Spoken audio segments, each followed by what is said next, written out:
pretend like the mic never went out. So welcome back to Dutch Girl Podcast. This is where you guys clock in. We're going to get the Dutch bus rolling back into the 843 lounge because that's where we talk about court cases and things that are a little bit different from crime, corruption, and missing person cases.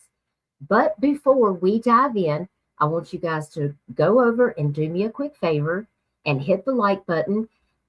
Make sure you're subscribed, share this out, ring that notification bell so that you will get notified on episode 3 and episode 4. Make sure that you adjust your earbuds because as soon as I finish this intro, we're going to cruise into the intro music. Make sure you get your snacks and your drinks and your tinfoil hats.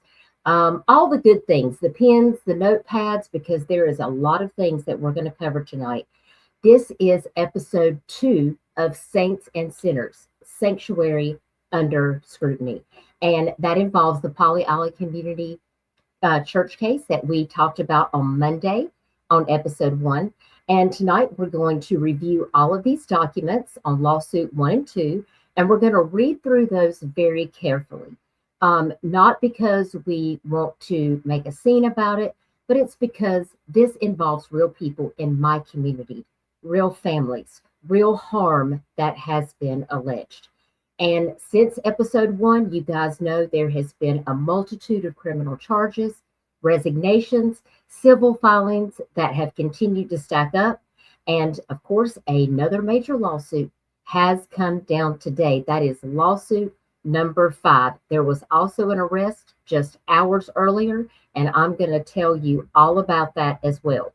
But I'm going to make sure that we separate confirmed facts from allegations and discuss those developing reports because distinction matters in these cases. Now remember, viewer discretion is advised. All of my videos on my channel are for 18 plus adults only because these particular cases involve allegations concerning minors, leadership decisions, these legal claims that are still going to court. And again, I want to reiterate, this is not about attacking faith. It's about accountability. It's not about gossip. It's about protecting kids. And it's also about demanding transparency in the community where I live. So we're going to slow it down and we're going to read these lawsuits very carefully and keep the focus where it belongs, on the children and the families that deserve answers and justice. So buckle up. We're going to get ready to take a ride on the Dutch bus and we're going to get off in the 843 lounge. See you guys on the other side.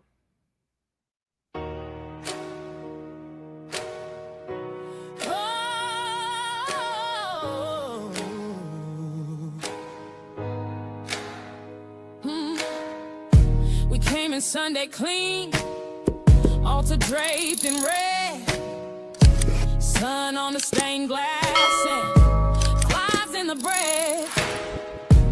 Mama in the back pew, hands like folded flame.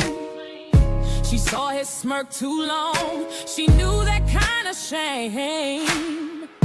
He wore a holy smile, like it made him pure. But no one even knew his sin was so impure. Saints and sinners here, all in one small room. But evil learns our names, then it thinks it can bloom. Not in our house, not in our house. We see you now, we speak out loud. Not in our house.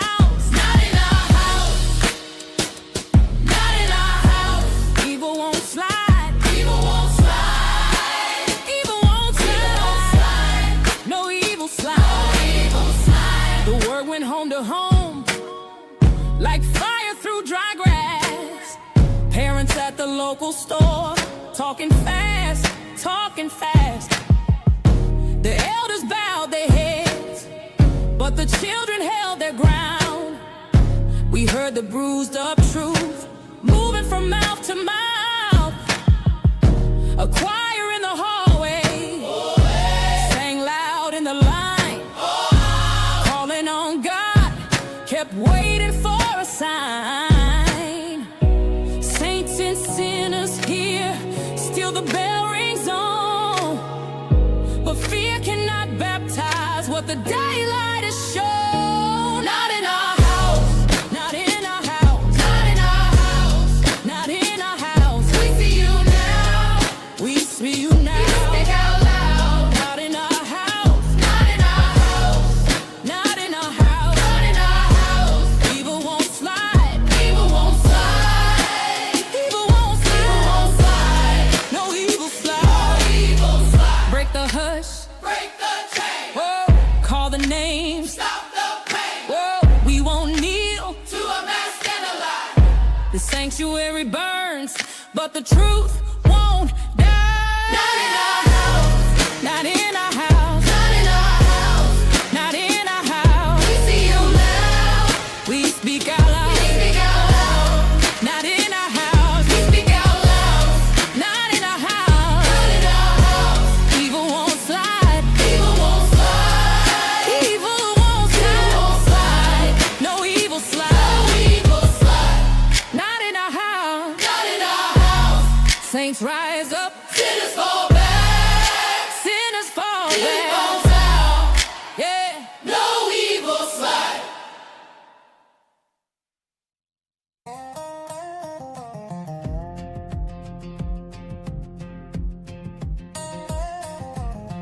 We know every face on this road, every truck that rolls by slow. If a stranger lingers by the road, we make sure that everyone knows. Kids on bikes in the afternoon, kicking dust in the county sun. We don't let fear make rules here. We stand up quick, we don't run. If it feels wrong, say it out loud. Don't wait while the daylight fades.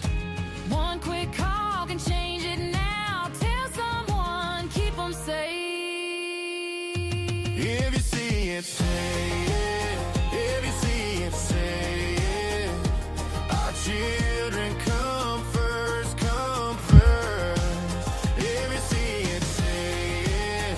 Call right now, time's wasting. Report it right now, right now.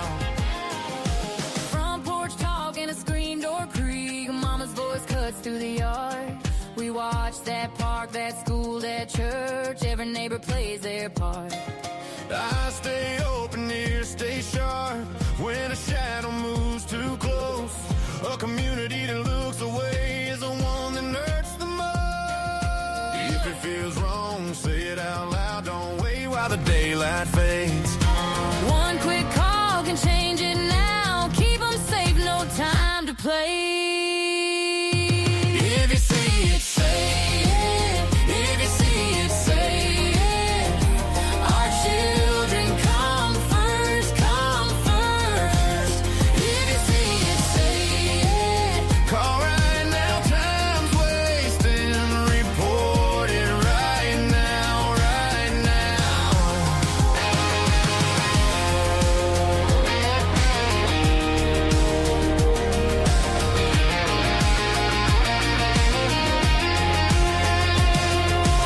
We won't give them one more mile. We won't hand them one more child. When evil lurks at our doors, We refuse to take any more. if you see it, say it. If you see it, say it. Our children come first, come first. If you see it, say it. Call right now, time's wasting. Report it right now, right now.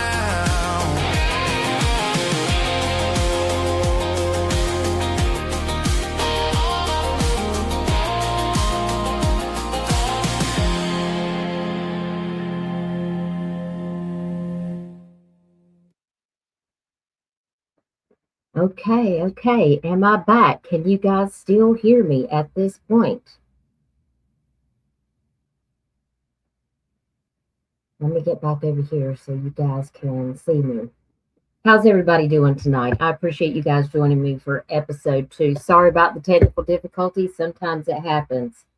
Hey, Daddy's girl, it's good to see you. Hey, sweet lady, working, but I'll try to keep popping in. Thank you for all you do. Well, I do appreciate you, Daddy's girl. I hope you're doing good. It's always good to see you, and I appreciate it. We have another mom with a missing kid in the chat, Miss Christina. I hope you're doing well, Christina. Please keep us informed if there's any news about Aaron. You're always in my thoughts and prayers. If you need anything, reach out to me. I saw another subscriber that is a wonderful person who's been following me for a long time, Mr. Ghost Eagle, who's also lost his daughter. And I appreciate you joining us, Ghost Eagle. I hope you've been doing good. Thank you for being here. It's good to see you, Mustang. Appreciate you being here. Hey, sis. I know Duke's on the way home. Stitching, thank you so much for reaching out to me today. I appreciate that. Hey, Hannah, it's always good to see you, love. We got Mr. Lightning Piper in the chat. It's always good to see you, sir. I appreciate you coming over while we talk about this really important case. And if you ever decide that you would like to come up and talk and have a conversation, I would really enjoy that, because I think people have a lot to learn, and there's probably a lot of people that don't know your story. And if you ever decide that you would like to share about that and the impact of these types of cases, I think that would be wonderful, and I would love that. Hey, Mullins girl, it's good to see you. I came in with the hot intro, like I did a couple of days ago. I didn't know my mic wasn't working, so thanks, guys, for just being patient. We have much to talk about, so we are going to just jump right in. Yeah, Viper has great music too. If you guys are not subbed up to Lightning Viper, maybe one of the mods can please drop his link. He has amazing music, and he does a lot for this community, and I'm proud to call him my friend. So I appreciate him joining us here tonight. So, and thank you, Nightbot, for not doing crazy things. Nightbot reminds us that this is a safe place for important conversations, differing opinions, and educational and awareness content, because that's what we do here. So mods are going to be dropping links throughout for resources. I do want them to make sure they share the National Center for Missing and Exploited Children's link, and all of the resources they shared last time for RAIN. If you are a victim of sexual assault and you need to reach out to someone, it's really important that we continue to share resources to support people that are going through this, or have family members or friends that are going through difficult times, because that's what this channel is based on. We're not a drama channel. We're here to support victims and survivors, and we're here to support people in the community that are going through cases just like that's happening in Pawleys Island, Georgetown County, South Carolina. So if you guys remember, I told you I was going to make y'all a ChatGPT timeline. Remember, I said I couldn't get it all on the timeline, so I read it out to you with your pens and notepads in hand, and y'all are so diligent. I'm sure every person jotted all of that information down. But I did take some time, because, you have to input the information in there to get out what you needed to say.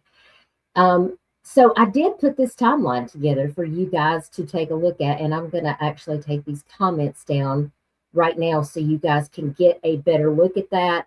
If somebody wants to screenshot it to use it or share it, like, that's what my resources here are for. Just give me credit. That's all I ask for. Of course, it does say that for a podcast in the corner.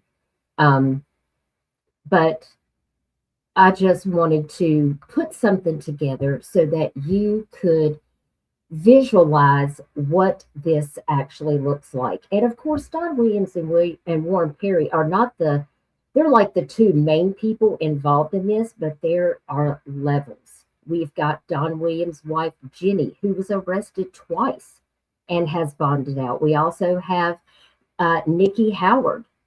And, these are people that are employed with Pawleys Island Community Church.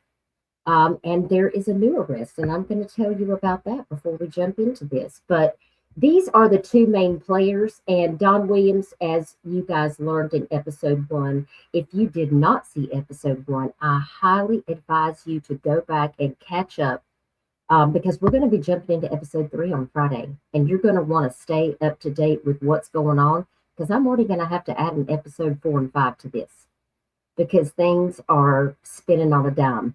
And it's just every few days, new things are coming out. So we got to stay on top of it. So in this timeline of events, with just this particular new case, this starts on July 13th, where we have the concern that was raised. The Georgetown County Sheriff's Office, this is where the complaint for Warren Perry, someone called the Georgetown County Sheriff's Office and reported that they found out that someone volunteering at the church was a registered sex offender. And volunteering at the Christian Academy, where there is, the Christian Academy, there's also a preschool, there is also a child care center, and they also take care of special needs children. Yes. Fast forward to July 13th through the 15th. This is when the investigation was actually launched by the Georgetown County Sheriff's Office. It notifies the South Carolina Department of Probation, Parole, and Pardon Services, that is the SCDPPPS, and an investigation is opened at that point. Hey, Elizabeth L., it's good to see you, love. And then if we jump right into July the 15th, Don Williams decides that he's going to hold a meeting at the church to talk to the members of the church. And that special meeting was held at the community church. And the leadership acknowledged, we're talking about the 12 men that are elders in the church, as well as the pastor, acknowledges that they knew about Warren Perry's conviction and say they were aware that he was volunteering at the church, and that there were restrictions in place, and that that because these were implemented, he did not have any contact with children, which really fueled the fire for these next 4 slots right here, because the news came out and an attorney stood up and showed pictures of Warren Perry with young children under the age of 6 years old. In fact, there was an auction held at the church where parents could donate money for their child to spend the day with different staff members at the church, and Warren Perry was one of those people. You cannot make this up. And I'm going to tell you, as a local, I'm furious, and I have spoke to other locals here in Horry County and Georgetown County, because y'all know Horry and Georgetown. Georgetown is just south of me, about an hour, and that's on the cusp of Garden City, Murrells Inlet, and Pawleys Island. That's where the Horry Georgetown line is. I have spoke to numerous people, including some of my very good friends that are also out there protesting and standing up for Micah Miller in the J.P. Miller case that's ongoing in Columbia and Florence, South Carolina. And they are very angry, as you can imagine. Hey, 2 Worried Mom, it's so good to see you. Thank you for joining us. So if we fast forward a couple days to July the 17th, the investigation continues. The detectives are gathering interviews, documents, and digital evidence. And we all know that digital forensic evidence is extremely important in these cases, because back in 2020, that's what put Warren Perry in jail when the Department of Homeland Security came to his house and arrested him after the Internet Crimes Against Children's Task Force showed up with them, after a tip was called in to the National Center for Missing and Exploited Children. And he was busted. And he did not go to court until 2023. And that is when he was actually found guilty. And it was at that point that Warren Perry's, whatever he was doing at the church, changed to a volunteer status. And the fact that this pastor, his wife, and the elders, people that were on the board of the church, made an executive decision to allow, which, by the way, we showed in episode 1, that clearly this was against the policy and procedure and the recommendations of him. This would have been him violating his probation. And that's why he was arrested when all of this came out. Because as soon as Georgetown County Sheriff's Department was notified, they immediately looked into it and they arrested Warren Perry, citing that. I'm thinking to myself, what is the parole? What was his parole officer doing? Oh, he said that, according to the pastor at his little church meeting, he said that the parole officer in Georgetown County Sheriff's Office was completely aware that Warren Perry was volunteering at the church. Guess what Sheriff Carter said? He said, absolutely not. We were not made aware of this. This is why it is so important. We have to stay vigilant. We have to protect the children. Now, there at that time on the 17th, as this investigation and these documents are being gathered, additional concerns were raised by parents and teachers. There was actually a teacher that went to Niki Howard and Ginny Williams, the wife of the pastor, to report that she did not agree when she found out about what happened to Warren Perry, and she was fired. She was fired from her job because she was not on the get-along gang. It's unbelievable. It's unbelievable. Hannah says, my guests are flabbered. You should, if you, like I said, guys, if you have not watched episode 1, maybe one of the mods could drop that link and check. You're definitely gonna want to go back and get all of that detailed information, because it's so important. Now, we fast forward to the very next day on the 18th, and this is where the resignations become apparent to the news, to the public. Pastor Don Williams resigns. Ginny Williams, which is the church administrator, she resigned. And then the school director, which was Niki Howard, she resigned. And then, of course, the elders also resigned. Now, I do have a list of all of the elders' names, and I'm not going to dox them and put them out, although I could. But I know that the current list of elders, they are about 4 people shy of what that original 2023 list of elders are. And I don't know what happened to those other 4 people, but they were there in 2023 when Warren Perry was brought on as a volunteer, and they knew full well that he was a convicted sex offender. I mean, what are we actually doing here? So we fast forward to July the 21st, and this is when the arrests were made. We have Warren Perry that was arrested because he had the probation violations. And then, of course, we had Don Williams, Ginny Williams, and Niki Howard arrested and charged with criminal conspiracy, obstruction, and unlawfully placing a child at risk.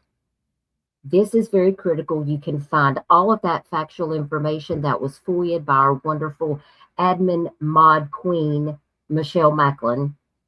I'll give a shout out to her in the chat. She does so much to help us here on the channel. And we saw it today. She was like, did you know there was another lawsuit? And I was like, no.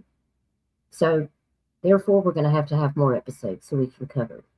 Now, the last part of this timeline right here, July 2026 and beyond, this is where the lawsuits and the legal processes begin in this entire month. Because once this was set into play, that is when the class action lawsuit, which we're going to review in just a few minutes, and then the lawsuit number 1 involving a John Doe was released. There are 2 more John Doe lawsuits that have been filed, and then today, the 5th one, which I have not even had an opportunity to take a look at.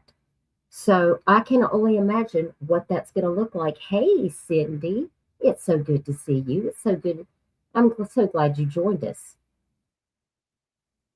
And Lightning Viper says, yes, definitely a subject I'm way too familiar with. I know, Viper. And your story is a very important story. And I feel like that you could share so many perspectives from your point of view and about why it is so important that we protect the children, why see something, say something is so important, why these resources matter, why talking about this with integrity. And we do have to have some restraint, because I'm going to be honest with you, this makes me really mad because this is happening in my community. I actually know a couple of people that live in Pawleys Island that are my very good friends, and they are tore up about this.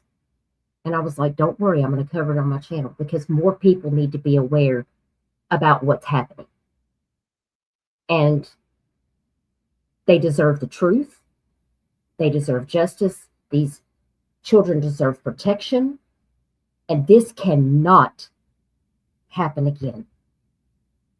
So I wanted to make sure, if you're going to screenshot the timeline because you need to keep it for your little notebook, like, please do so now.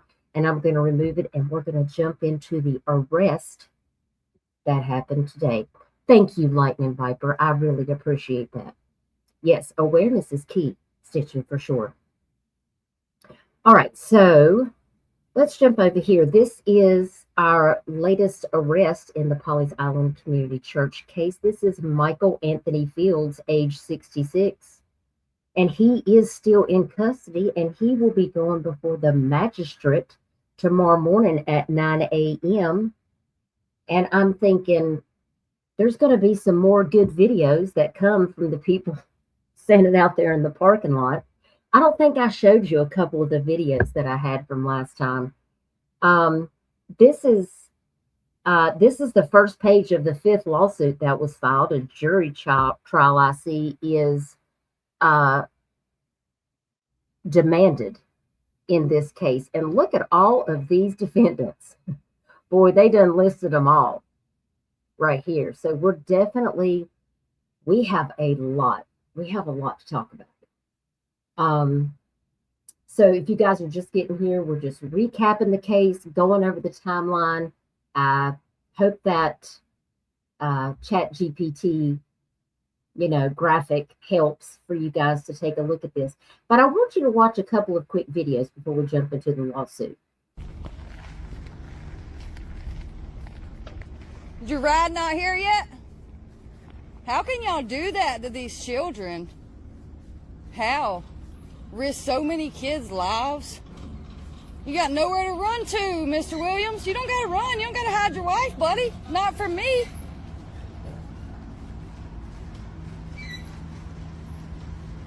How was your night in jail? Was it good? I hope you enjoyed their breakfast. I hope you see a lot more nights like that, because you deserve it. I ain't Jesus Christ, but I think hell's waiting for both of y'all.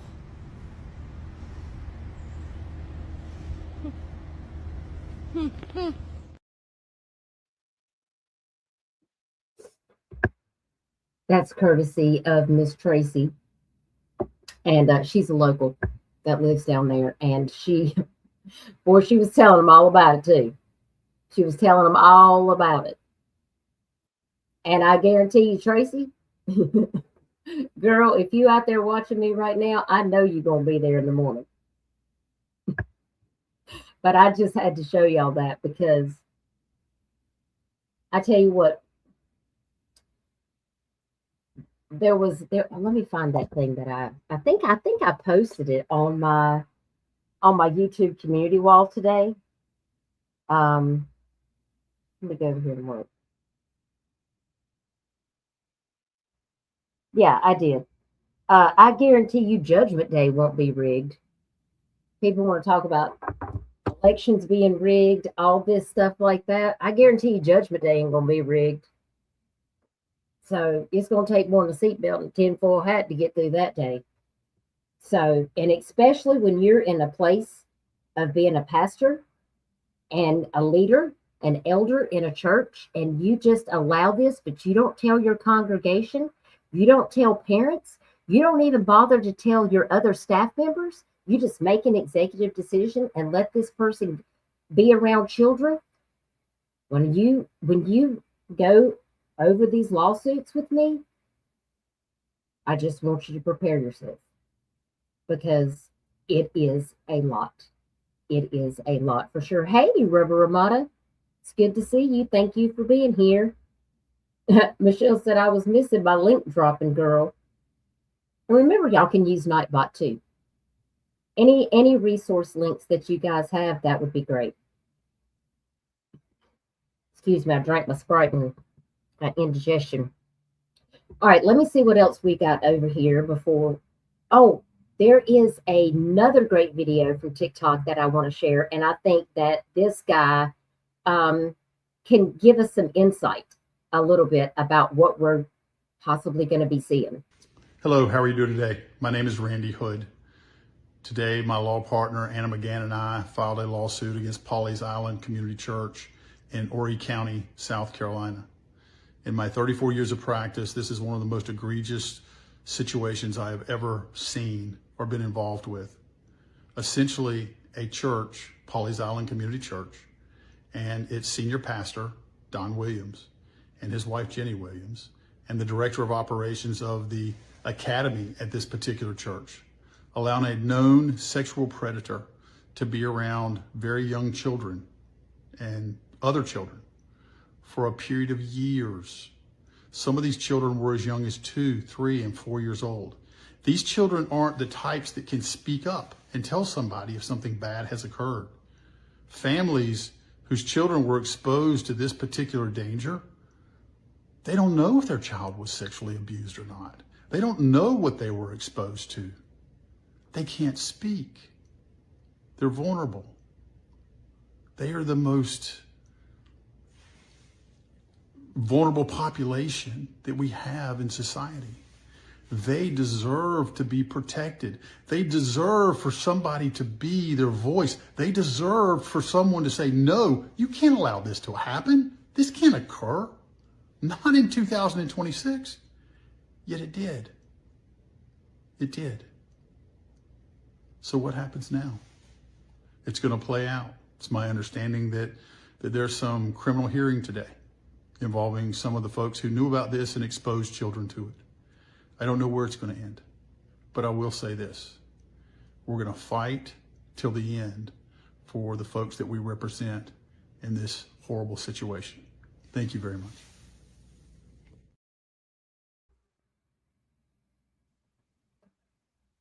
Randy is an outstanding guy in the community, and we are very thankful for him and for all of the people that are getting involved. Let me go over here to the chat. Am I having guests up tonight? Well, if you want to come up, you can. We're going to go over these lawsuits, and if you want, do you want to come up now, or do you want to come up after we go over a couple of these lawsuits? It's totally up to you, but if you want to have a conversation, we can certainly do it. I can send you a link. You just let me know. Let me see here. I want to see if there's anything else that I need to get into before we jump into the lawsuits. Now, the class action lawsuit itself. Oh, before I forget, Michelle, I told you I was going to do this. I made an error on episode 1, and I'm a person of accountability. If I misspeak and give you guys wrong information, I'm going to, and I caught it myself. Actually, nobody even caught it, but I caught it myself because I went and I had to look it up after the stream because I kind of second guessed myself when I said it. Remember the company that I was telling you that Warren Perry was employed with, that he had lots of money, lives in a gated private neighborhood with a private golf course at the marina just south of me? Well, not now. He's actually, in jail, thank goodness. But he worked for a company called Cumis. Along with, he worked for several different companies. In which these companies are software companies that actually do pharmaceutical, life sciences, medical devices. He's actually worked for 3 or 4 other companies as well, and all they did was computer programming around the world. He worked for one company that was out of France. He worked for one company that was out of Ireland, another company out of Germany. This guy knew the ins and outs of computers.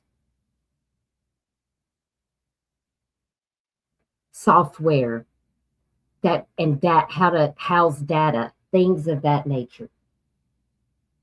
Do you see what I'm saying? Like, this is a serious abuse of power in every way of the word. But also with that, when I said that his company sold for $50 billion, it was actually $50 million. And I wanted to show you that I went and looked up Cumis because I wanted to see what that deal was when they sold out to, let's see, who was that? BioVia, that the Dassault Systems, that is in France. I think they have a home office in Massachusetts, actually, but their main office is in France. And Cumis was acquired for a price of $50.1 million. I was only a few off, Rubber.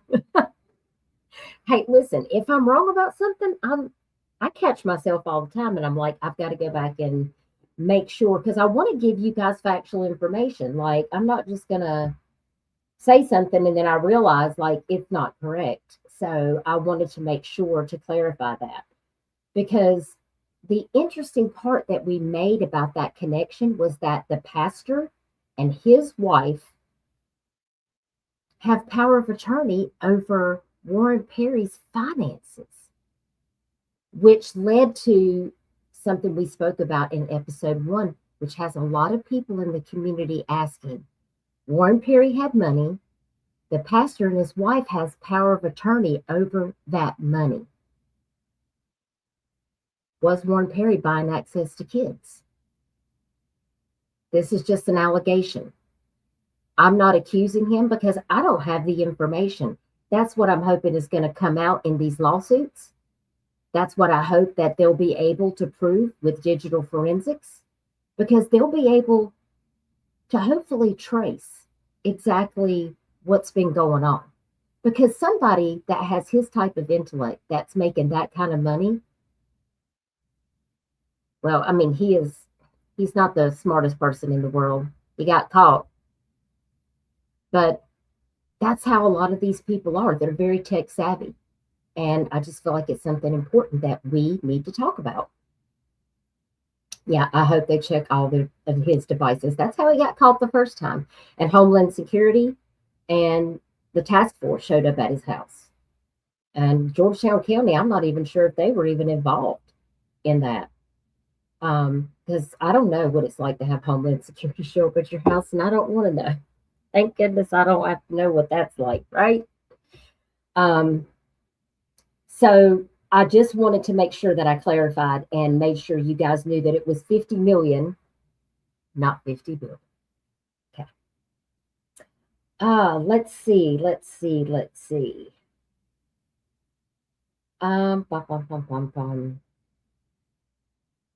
I think we should just go ahead and jump into the lawsuit, unless Viper, let's see, don't, Well, there you go. I know, Viper. I wasn't going to say anything. Do you want a link to come up before I get started on the lawsuits, or do you want to come up after, or tell me what's best for you? Y'all want to hear from Lightning Viper for a minute? Okay. Let me go over here on my phone to my StreamYard and get the link. If I mash too many buttons, I might lose my microphone up here, so hang on. I think that's the right one. Yeah.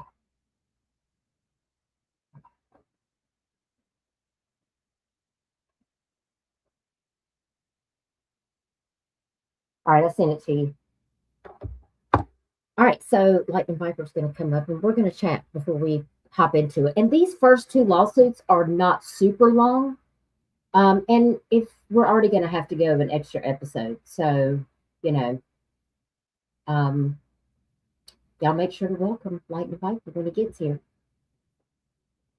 Because I feel like he has a lot of information that he can share.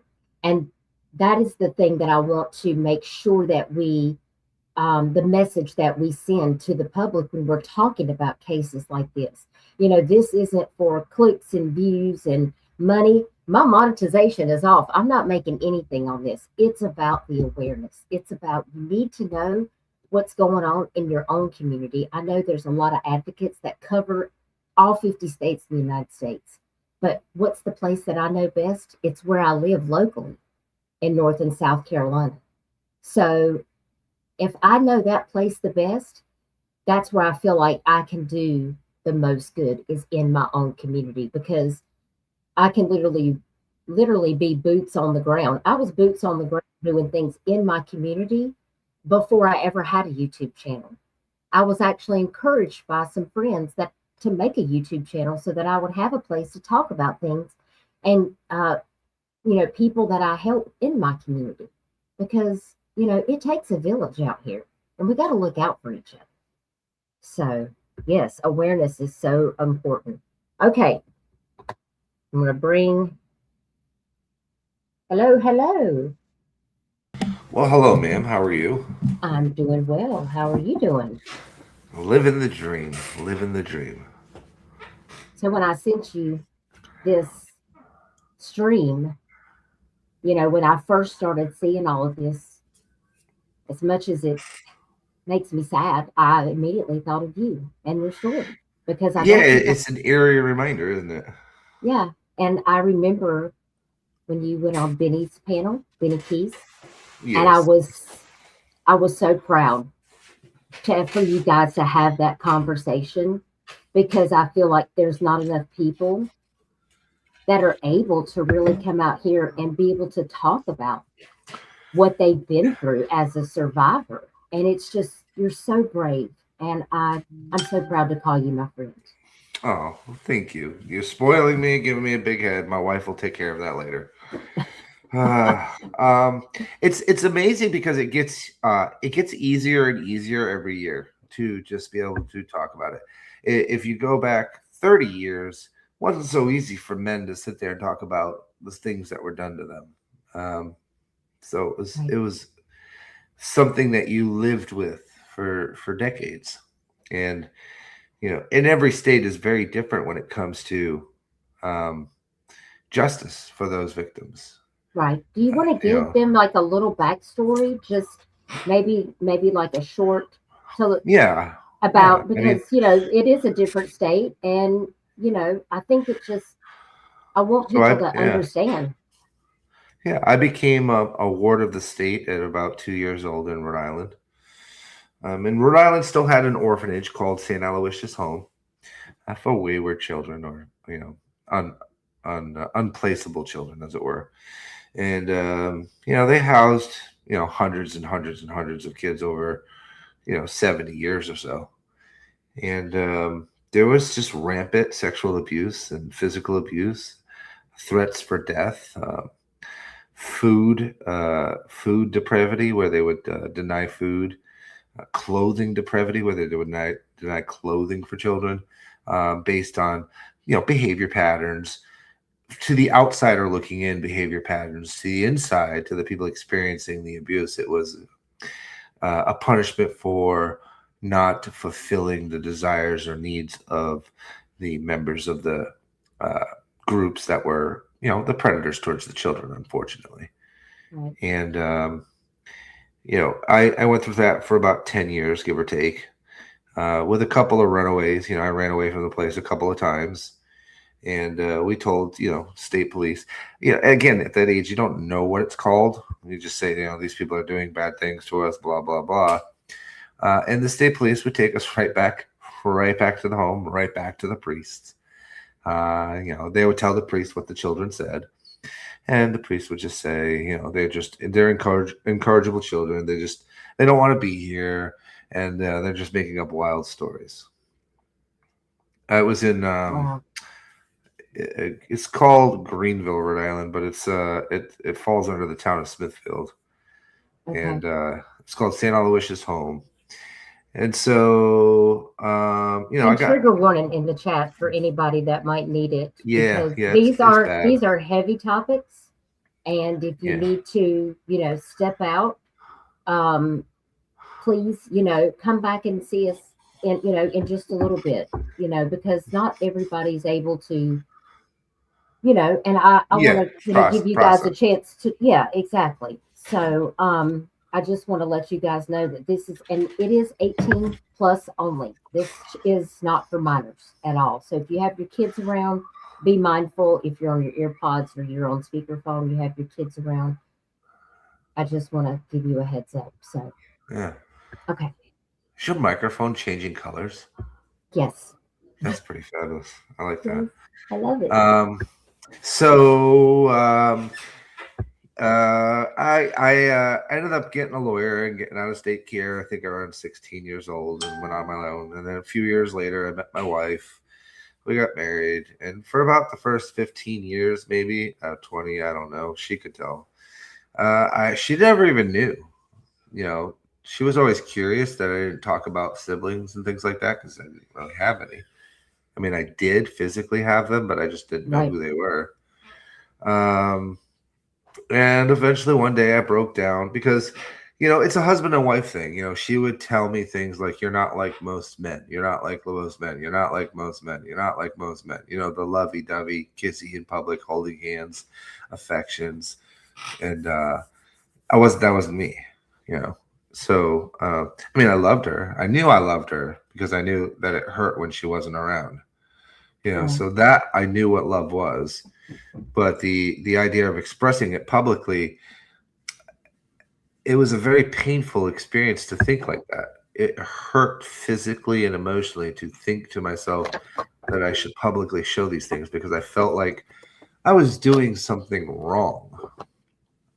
So about 13 years ago, I started writing my book, and I'd get to a chapter, as my wife would say, and then I'd get pissed off and I'd just get rid of it. And then I'd start writing it again and get pissed off and get rid of it. Because every time you're reliving those experiences. And then I started my online crusade against predators and people online. And the whole Viper persona came about. And about a year and a half ago, I finished the book finally. But over the course of the last 10 years, I was going to Rhode Island to facilitate a legal law change that the surviving victims needed so that we could take the church to court for justice. The problem with Rhode Island was originally there was a 7-year statute of limitations, then a 20-year, then a 35-year, then a 50-year, which unfortunately most of us were past the expiration dates on. And then there was also this little clause in the state legislature that allowed entities a blanket of protection called immunity. They were immune from lawsuits or class action lawsuits based on an entity clause.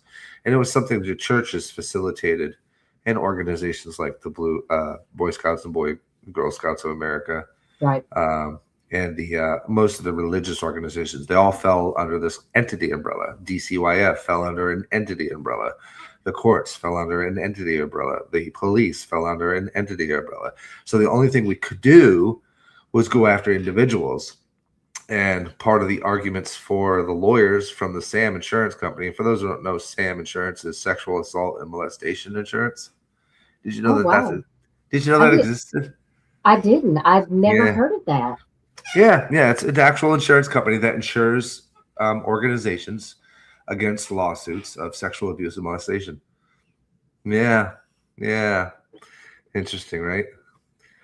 Yeah, let that sink in for a moment. What about you guys in chat? Has anybody ever heard of that before? I felt like I just kind of phased out for a second because I was like, what is he saying? Yeah. There is an insurance mostly for churches. Mostly for churches? Yeah, it's mostly for churches, but there are other entities that use it, like the girls and boys clubs and things like schools. Oh, yeah. Lord have mercy. Okay, we might have to get the holy water out early. I just cannot right now because. So at our last speech, I think it was a year and a half, 2 years ago, where my wife and son came with me.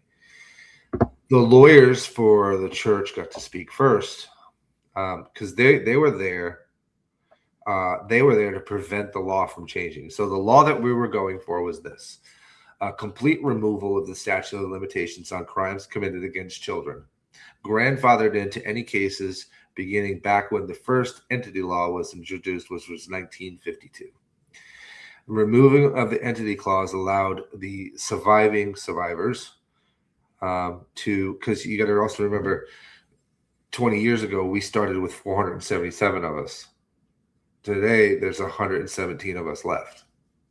Wait, 477 of y'all from the church school? From the orphanage, yeah. There was originally 477 of us trying to bring charges against the Catholic diocese. 10 years ago, we were down to about 235, and today we're down to about 117. And in my law group that we have only 34 litigants. Only 34 wanted to bring a case. And of that, 7 of us are the prime evidence givers. We're the key witnesses, I guess, or testimonials. You are so brave. No, it's not brave. There's nothing brave about it. It's a necessity. It has to be done. I just can't imagine what you've been through, but I just want you to know that. Too Worried Mom is my wife, by the way, just in case you didn't know. I did not know that. Too Worried Mom. I've seen you in my chat so many times. Yeah, that's my wife, Nancy. It's so nice to meet you. That is the backbone of this family. So without her support and her love and her commitment and her pushing what she needed to push, none of this would be doing. We wouldn't be doing this. Because I was just content with living. This is scary. This is scary because, I mean, you've been fighting for so long, and I'm thinking about this new case that I'm just talking about, and you have a pastor and his wife and these elders who don't think they did anything wrong. Oh yeah, absolutely. They absolutely believe that even the priest that was doing it to us up until the point that he died didn't think he did anything wrong. It's an absolute travesty on every level. And the other problem, and you'll probably discover that with this case going forward over here that you're discussing, is there. I guarantee you, there's more than the pastor and the elders that knew.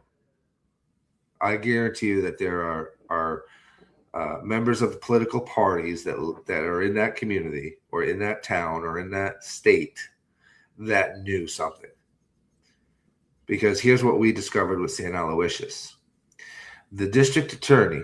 Here's the other thing. Let me give you a caveat this. So we've been trying to get this law for years, and every year it gets shot down because the church sends its rich lawyers and they donate to these legislators that are being elected into the House, and they're the ones that keep shooting down the bill. So it took us 10 years from 2016 to 2026, to replace these legislators with actual advocates. 10 years. So this, and in that 10 years, the newest DA of Rhode Island did a research on sexual crimes against children covering the Catholic diocese. Okay. And in that 10-year period, he uncovered systemic cover-ups from the state house down. State house, lawyers, and judges down to the state DCYF, down to police stations, covering up crimes, destroying evidence, and ignoring victims for 70 years. This is hard. This That is hard to swallow. That report, which was several dozens of pages long, was given to the legislative voters in the Rhode Island Congress on June 1st, before the vote. Okay. After that was delivered, the vote was given and it passed unanimously. And that law went into effect July 1st of this year. Yes. So July 1st of this year, all the limitations for victims to sue and take their predators to court have been removed. So we can now move forward with the case. Since that happened, the church has offered negotiation settlements to the only law firm so far that's presented a case with the 34 of us, with limitations and caveats. Although I have a meeting with my lawyer either this week or next week to discuss what those limitations, if any, are going to be. So, and you've been before Congress. Yeah, to testify. The U.S. Congress, yes. That was for suicide preventions. I think that's wonderful that you've done so much. You are a wealth of knowledge, and a lot of it came with a lot of pain. I mean, but you're using that for good, and you probably have no idea how many people that you helped just by sharing your story. I don't count. I just hope it helps. So every victim has two paths. You could choose the path of least resistance and become a predator, or you can choose the hardest path of most resistance and become an advocate. And I choose to be an advocate, and I choose to take whatever wall is put up in front of me and bust it down, whether that's through YouTube, predators that I hold accountable, all the way up to politicians that are in my way and getting them removed. It doesn't faze me either way. I've already, that's the thing. People try to intimidate me, especially online. They try to intimidate me. I've already lived and walked through hell and came out the other side. There's nothing you can do to me that I haven't already lived. Now my job is to prevent other people from having to live that. And that's my job. That's the very essence and the core reason I believe I exist, besides the fact that, my wife and family and children and grandchildren. But it is to ensure that no child has to live through that ever again. Your family's blessed to have you. I'm just glad to even know you, because you just sharing your story is giving other people hope, that because this has to be so tough to be able to carry this. But when you put that energy into something positive like this, I'm so proud of all the work that you've done. Because you say it's helping other people, but you've got to find some type of, how do you feel about yourself today, knowing how far you've come? I mean, you have to be proud of you. I'm going to be deeply honest with you.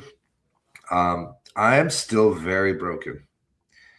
I still don't like public affection. I mean, even Shannon, Shannon and Kathy and my wife, I don't like public affection. I still don't like public affection. It's harder now to hold it back because my grandchildren are just beautiful creations, and I'm a reason they're here. I exist, and because of my existence, my children have created children. And my children never experienced not having a father or a mother. My children never experienced choosing between being abused or having food. So my children are making children, and those children will never experience those things. So there is a cycle that's been broken for that section. And when I write my music and when I do the music, and if people listen closely to the music, not the joke music and the stupid music against some of these idiots online, but the actual premise of music about the journey, they have messages in them. They're a journey of a broken, abused child that never really got out of that. Like I didn't play kickball. I didn't play softball. I didn't have the kid parties. I didn't have, go over my friend's house. I didn't have a childhood. I immediately had to grow up in a system that is flawed, broken, understaffed, underpaid, and under-monitored. And people weaponize these systems to hurt people. And you don't even know if you're putting that child that you're trying to hurt their parents in a worse situation because of just how poorly the state's systems for children, services are run. And that's a problem at the top that needs to be worked all the way down. When you're dealing with the commodity of children, and I'm going to be a dick here, but you don't have the luxury of getting it wrong. You have to get it right every single time. Otherwise, there is a cost, and the cost is the innocence of a child. So that's where I stand on that. Well, I'm just very proud of, I know that this has been a long journey for you, but you're making a difference and my wife. And other people's. And you know what? I know that your wife loves you and supports you, as well as your kids. And the fact that you have grandkids, I mean, that must feel amazing, though, that the cycle that you have been able to interrupt that cycle, because that is doing something. I feel like that's a good feeling too. Yeah. And that's something that I hope these victims that you're talking about get to experience. So part of your legacy and part of your healing is in knowing that you have firsthand knowledge on how to protect your children from the very vile creatures that tried to destroy you. The very fact that you're still alive is a testament. Yes. The very fact that you can still stand and function in society is again another victory. And you have to take every single one of those scars and turn them into fuel to empower your movement forward. Because the best way to beat the predators, besides putting them in jail and taking their money for everything you can, is to take back your life. You cannot stop living.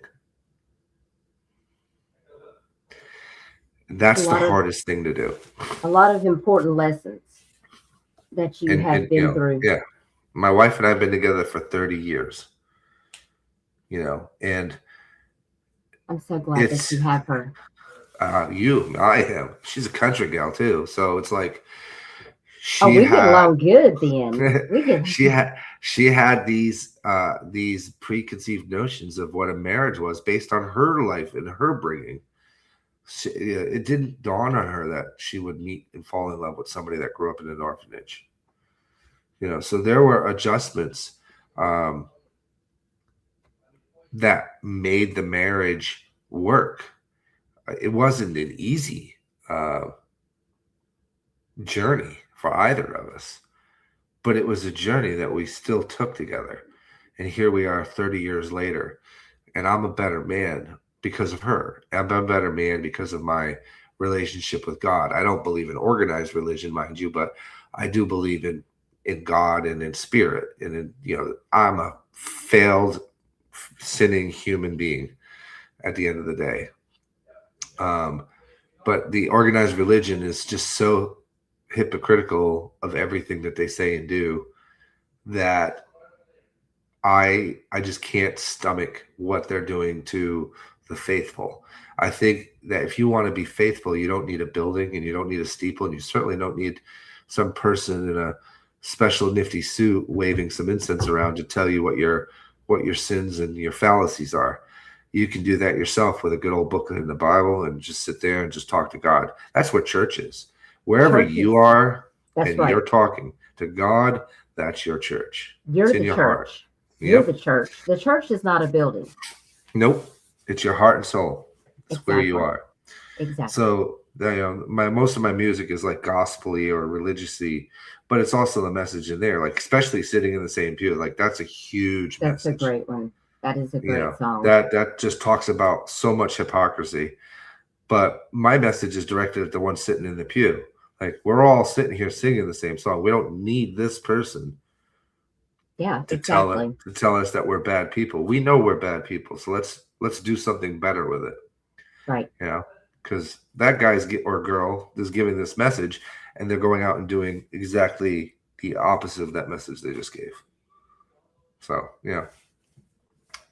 Well, I do appreciate you sharing that. And I knew that when I covered this case, I was like, I bet Lightning Viper would have a lot of different perspectives to bring to the table of his own thoughts about what's happening. I mean, here we have, and I don't know if you watched episode 1 yet or not, but I did. I watched it with the wife a little while ago. Okay, so you know that Warren Perry, this case happened back in 2020, but the thing about Don Williams right here, I don't know if you watched the part, where his son sexually assaulted another minor at the high school just south of me at Waccamaw High School back in the early 2000s. And he was found guilty and allowed to stay at school and participate in athletics. Now, where I'm from in North Carolina, that's against the law. They will not do that, especially if the victim is attending the same school. That would never happen. But in South Carolina, apparently that's not the case.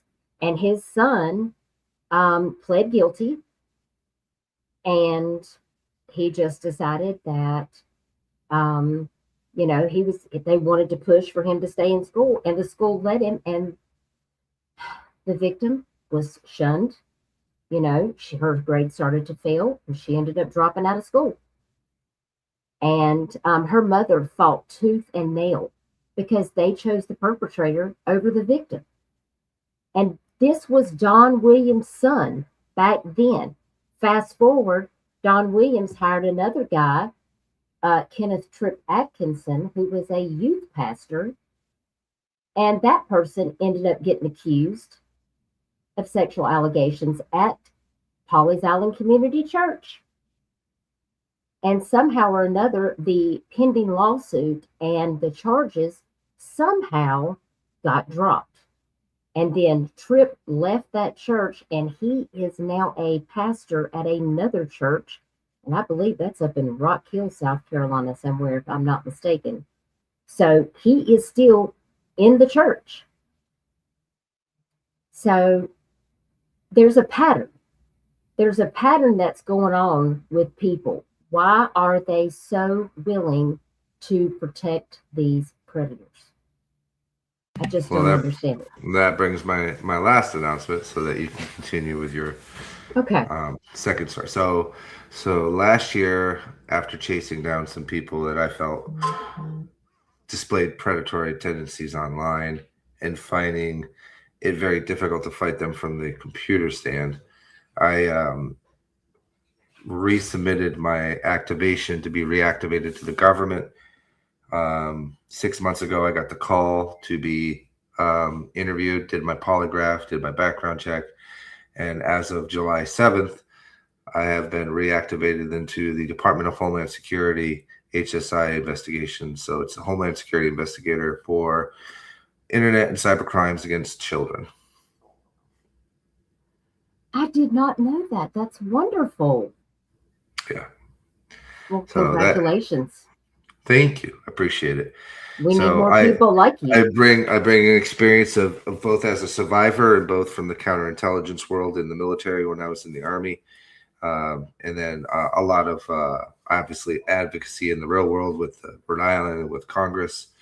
Right. So I bring some different things. I'm not a boots on the ground kind of a guy. I don't look for missing children, as though I have nothing but respect for people that do it with honor and integrity. But it's just not. It's not where my specialty is.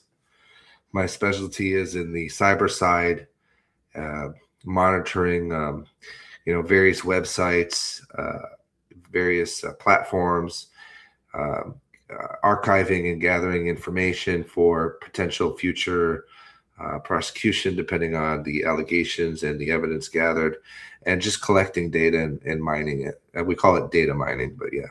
Yes. So that's where I'm at now. Well, I think that's wonderful. And, it takes a village, and if people can be encouraged, listen, if you see something and it makes you feel uncomfortable, just like in my intro song that I played, if you see it, say it, daylight's burning. You can't get the take back. Like, you could be saving a kid right now from being harmed again if you would just go and report what you know. Because saying nothing it just hurts the community. It hurts the victims.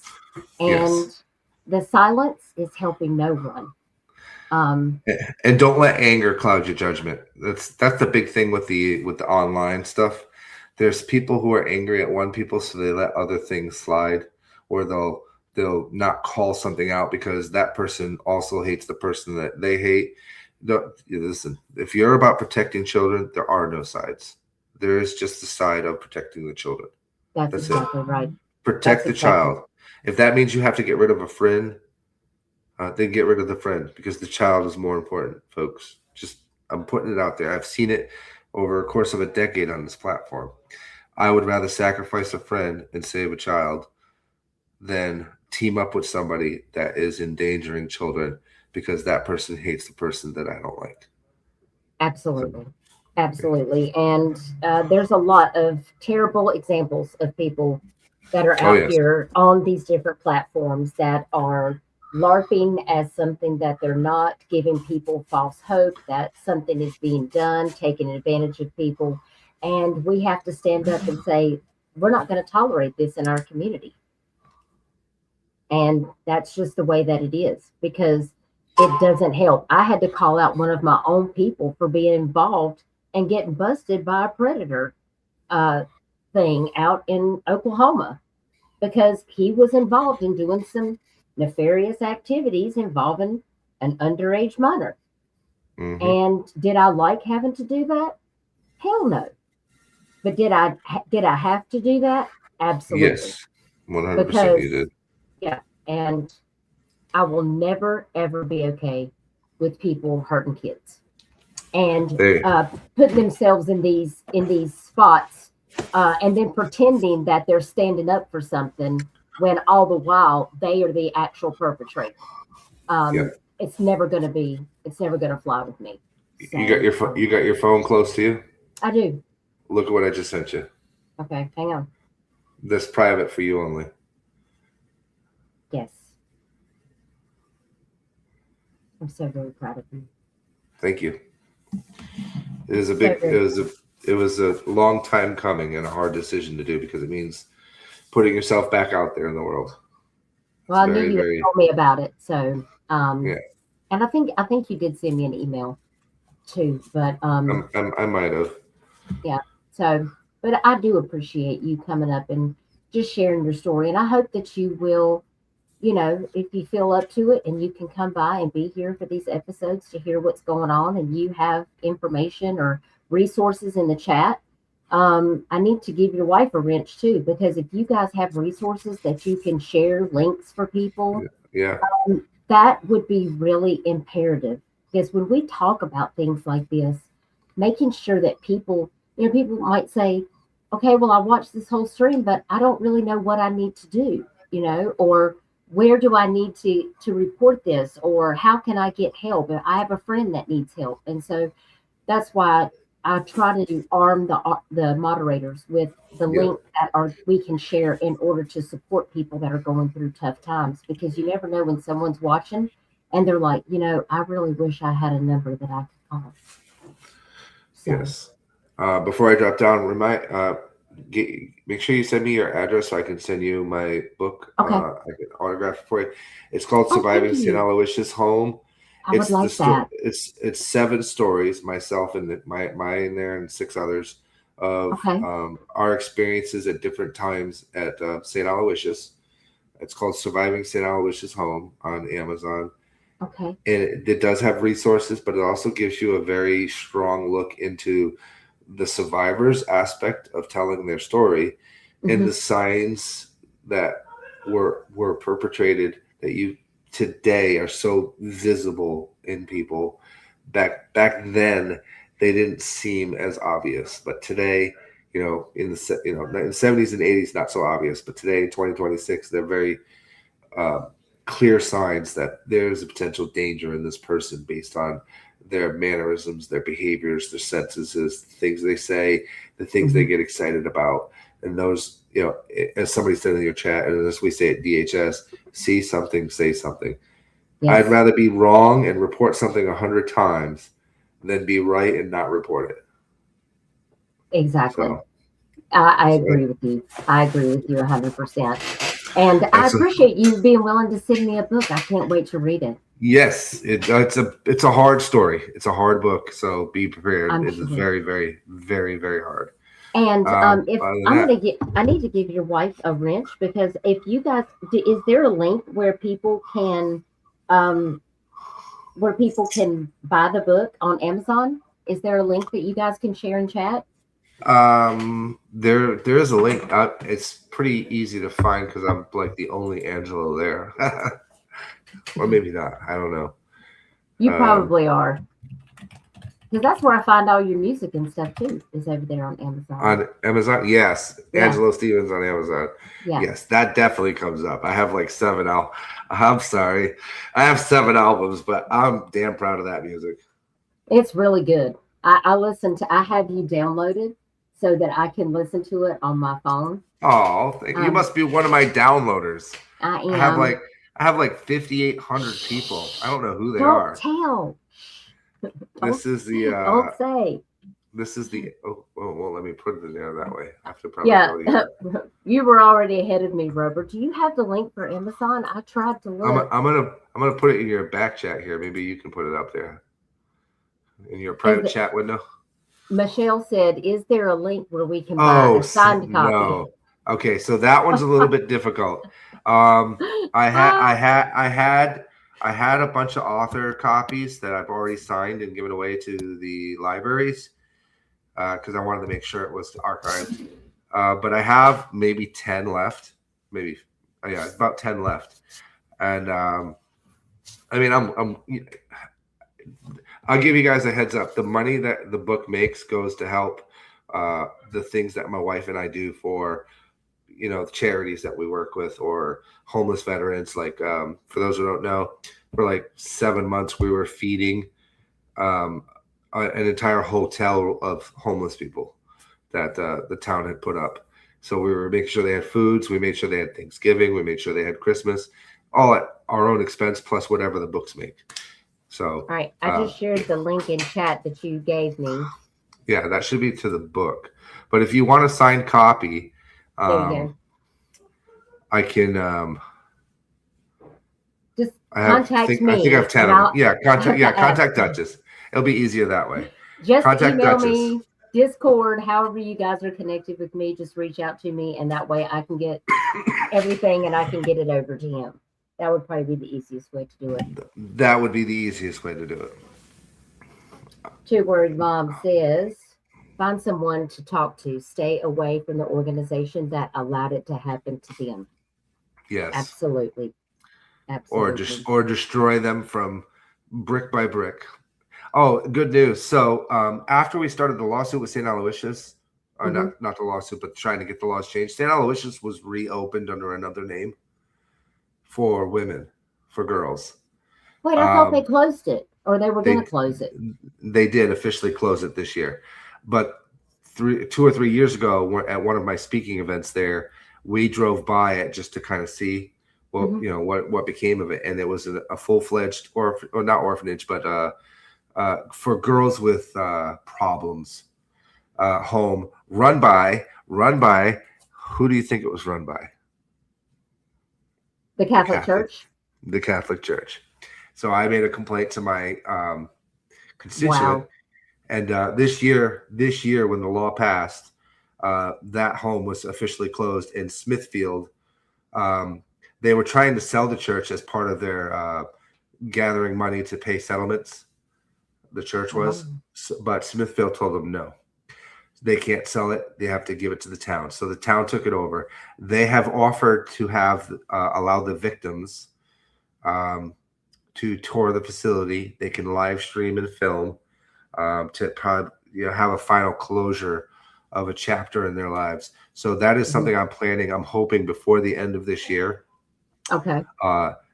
It's an old converted mansion into an orphanage, but I want to take people on a tour of what the book talks about: the rooms, the places, the crevices, the places where the dark secrets lie, the well where they threaten to kill us. I want to display that to the people and give them the well they threatened to kill you.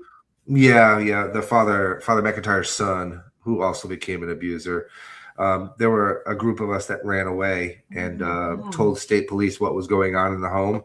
And 2 days later, when we were returned to the home, Joe's son, also a Joe, took us to the well.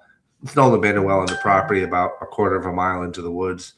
And he basically said that we could end up at the bottom of that well. So, at that time, I think we're 8. It's horrific. Horrible. We were like 7 or 8. So most of us kind of understood what he was saying to an extent. I mean, you couldn't see the bottom of the well. So we kind of knew what that meant. Yeah.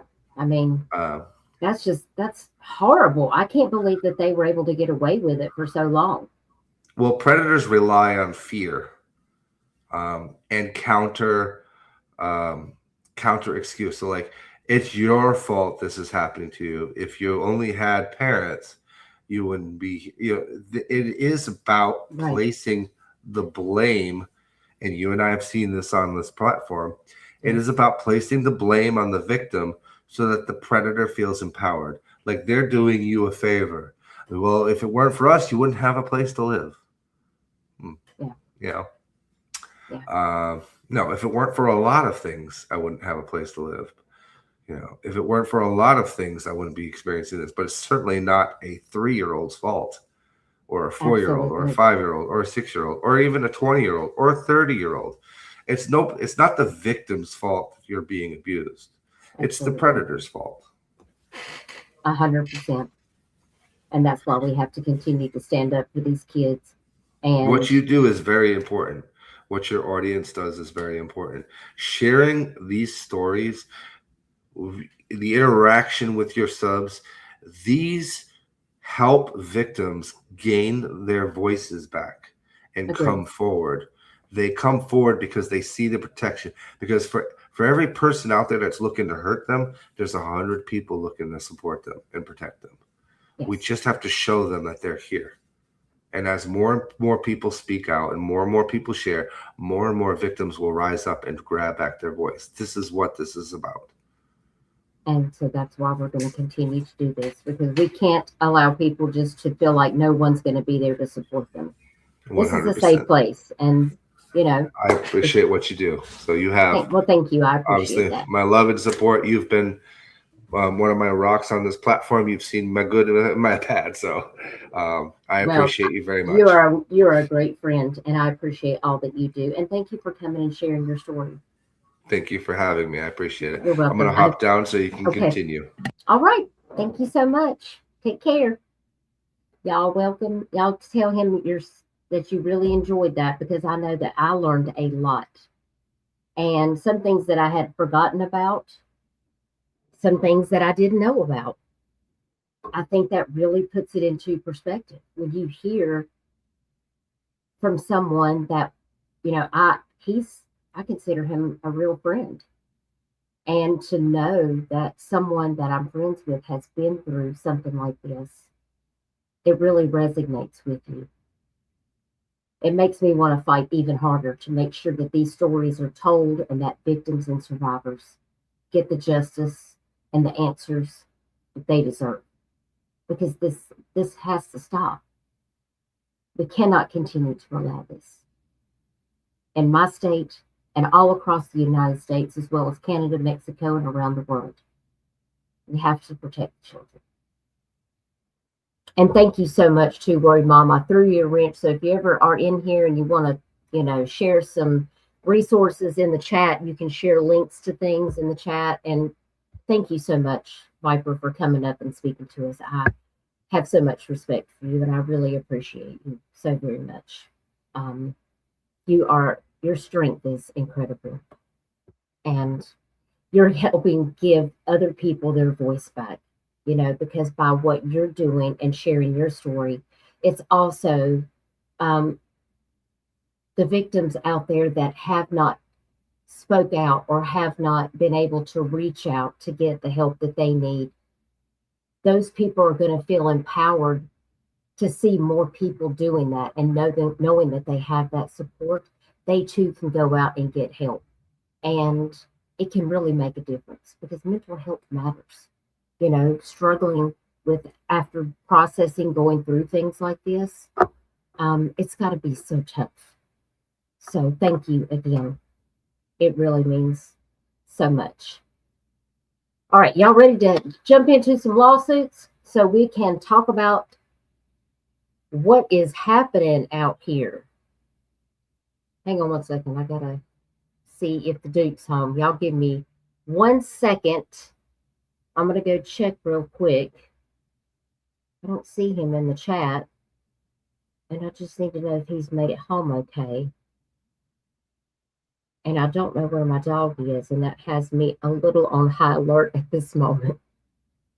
I'm going to put a little bit of music on, and I'm going to run downstairs and check real quick, and I'll be right back.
Okay, I'm back. Carly was over here laying on the other side of the bed, and I couldn't see her, so I went and got her a couple of treats and grabbed me a water. All right. Y'all still locked in? Y'all still out there? I know y'all probably tired of looking at my ugly mug over here. I'm about to burn up under these lights. All right, let's get over here so I can share these lawsuits, and I may have to transform these. Oh no, these are going to actually be over the whole screen. I forgot that I transformed these in so you guys can try to read them. And if I have to move these, then I will. Oh, I love you, Rubber Ramada.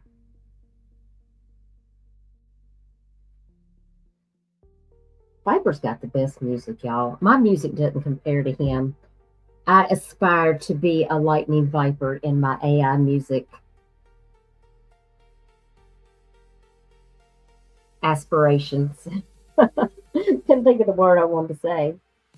Patty, I'm so glad to see you. I had to throw you your wrench so I didn't forget about it. So thank you for coming in. I hope everything's been good. I know you're staying busy out there, girl. All right, now you know me, old Dutchie's got to pull it up on her phone because, you know, Gen X eyesight problems. I make myself laugh. Oh, that sounds like Daddy's home. All right, let me get over here and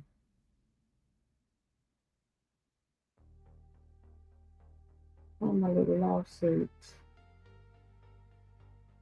Okay. Here we go. On the class action.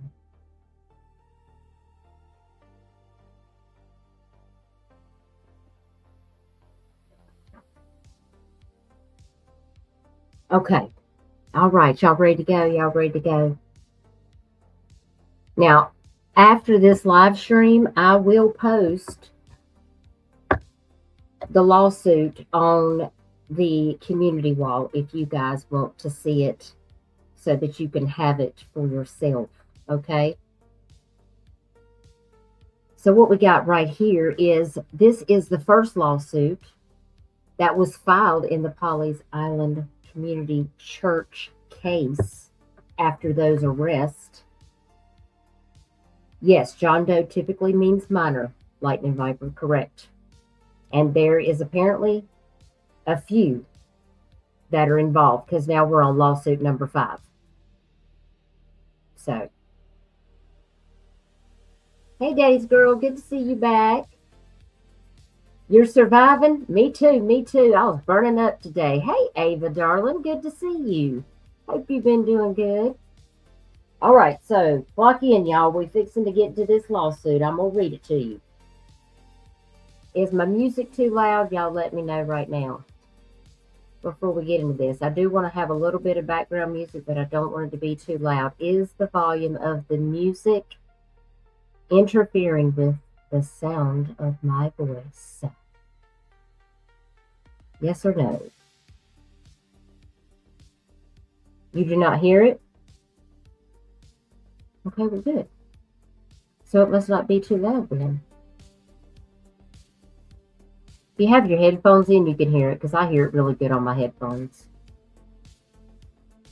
It's just background. It's probably really low. That means it's the perfect volume if you can't hear it. Thank you, Viper, for sharing that link. Mods, if you, one of y'all will pick that link up so we can put it in our little link depository in Discord where the mod links are. I would appreciate that so very much. Oh, you do hear it now? Well, thank you. I wrote it. It is called Destiny. And it's one of my little chill synth wave. Because some of the music I write doesn't have words. It's just, you know, it's my 80s driving music. Wait, you had to turn your volume all the way up to hear it? Yes, I agree too, Rory Mom. That is definitely some of the signs of abuse. Change in behavior. Peeing or pooping in the pants, nightmares, and not wanting to be touched. Yes, absolutely. Thank you for sharing that. I appreciate both of y'all being here tonight, Viper and Two Word Mom. All right, so let's hop right into this. Lawsuit number 1. Reading this says, State of South Carolina, County of Georgetown. In the Court of Common Pleas, 15th Judicial Circuit, case number 2026, CP-22, John Doe and Jane Doe on behalf of their minor children and on behalf of all others similarly situated. Those are the plaintiffs. Versus the Pawleys Island Christian Academy and Pawleys Island Community Church. Those are the defendants. Right here, you can see it here in the upper left-hand corner. We're on page 1 and 2 of the lawsuit right now. And the page 1 begins as follows, and I'm just reading this word for word. The plaintiffs complaining of the defendants herein would show and allege unto this honorable court as follows. Number 1, the named plaintiffs are citizens and residents of the state of South Carolina, county of Georgetown. Number 2, the defendant, Pawleys Island Christian Academy, is a private school organized and existing pursuant to the laws of the state of South Carolina and doing business in Georgetown County, South Carolina. Number 3, the defendant, Pawleys Island Community Church, is a church organized and existing pursuant to the laws of the state of South Carolina and doing business in Georgetown County. This action, number 4, is brought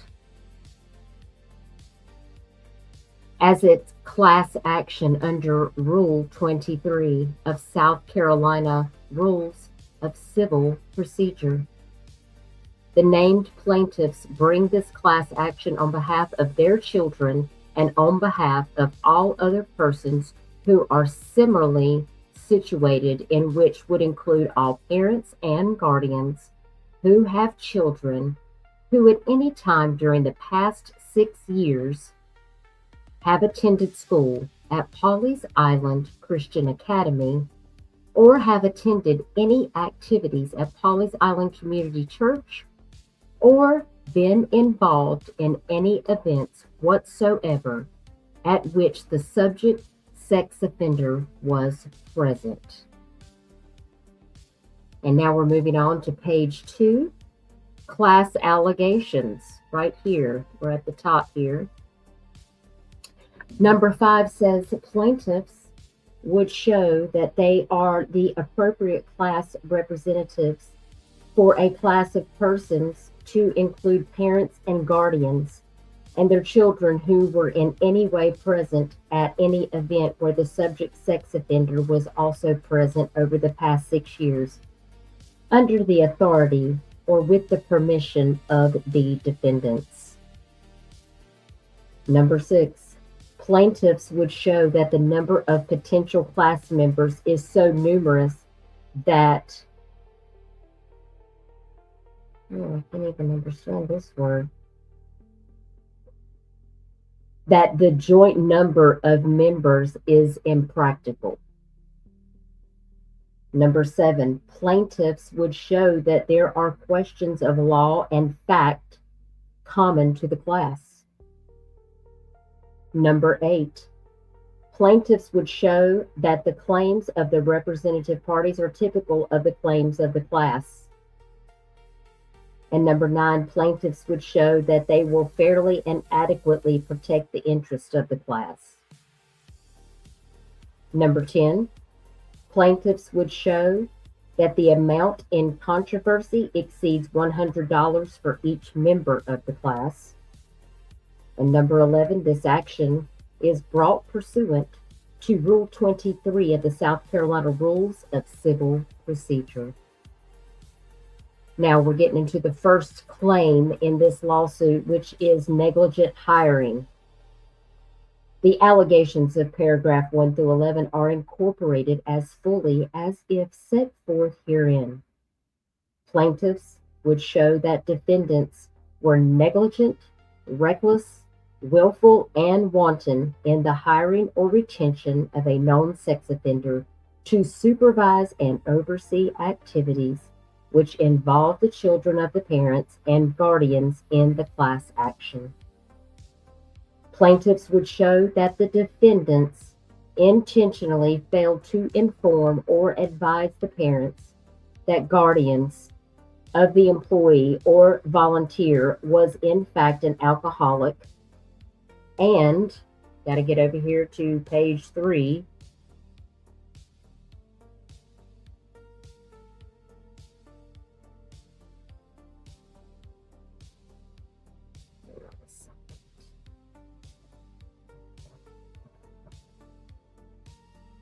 All right. That last sentence again. Have been involved in any events whatsoever at which the subject sex offender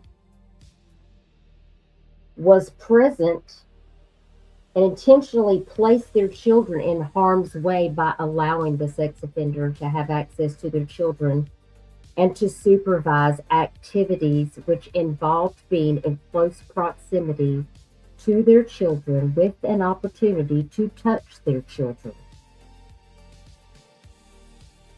The plaintiffs would show that the defendants had a duty and obligation to screen the sex offender and to prohibit him from any contact with children, and to inform all parents and guardians of children of his presence, so that the parents and guardians could make an informed decision about whether to involve their children in the activities of the defendants, both at the school and at the church. Plaintiffs would show that they have paid money to have their children attend the school and or made significant contributions to the church, and that all of these payments and contributions constitute damages to the class members. Furthermore, all class members would show that there are numerous touchings of children, There are numerous touchings of children by the sex offender, the extent of which in many cases will never be known because of the age of the children and the lack of supervision by the defendants. All class members would show that they have suffered severe emotional distress and fear for the safety of their children as a result of the defendant's actions. Plaintiffs would show that the acts and omissions of the defendants were outrageous and egregious, intentional, and without any support.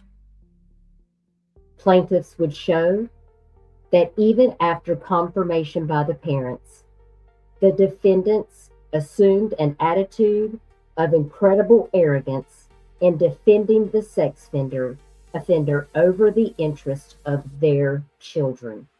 Wow. Wow, wow, wow. All right. Get your tinfoil hats and you might need some waiters at this point. It's getting pretty deep in here. We are on page 5 right now at the very top here. Number 21. Plaintiff would even show that the defendants the plaintiff would even show that the defendants even attempted to defend their actions by using biblical quotes and references, once again in complete disregard for the safety of their children. Plaintiffs would show that the defendants' arrogant and insensitive actions, along with the complete disregard for the safety of their children, warrants an award of punitive damages.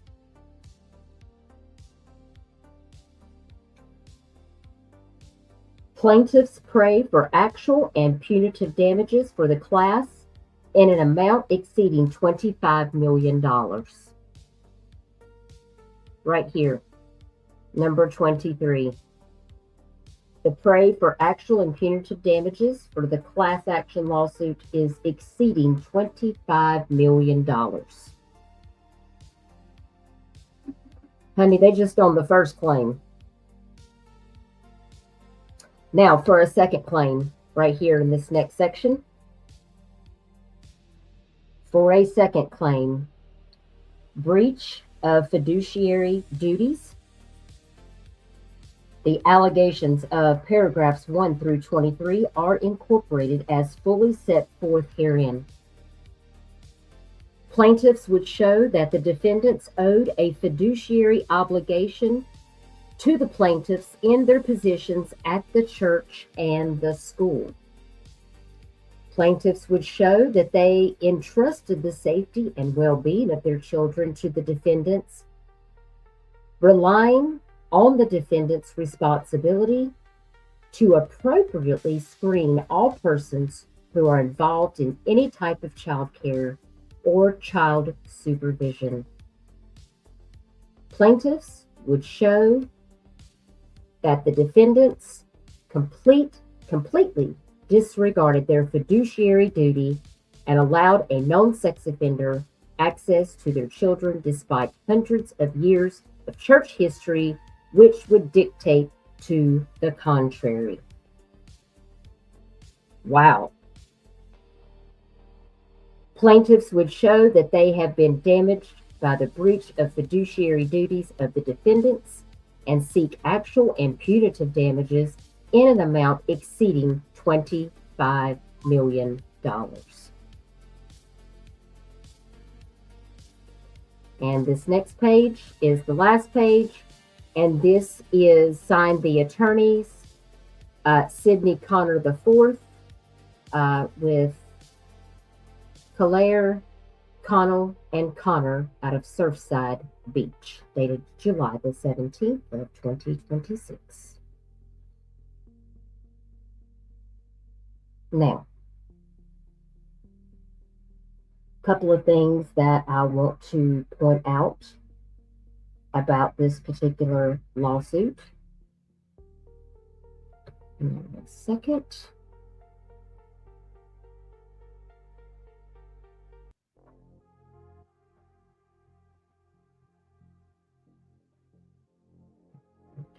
Here.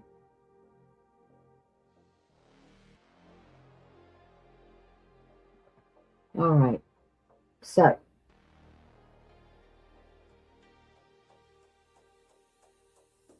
in this class action lawsuit,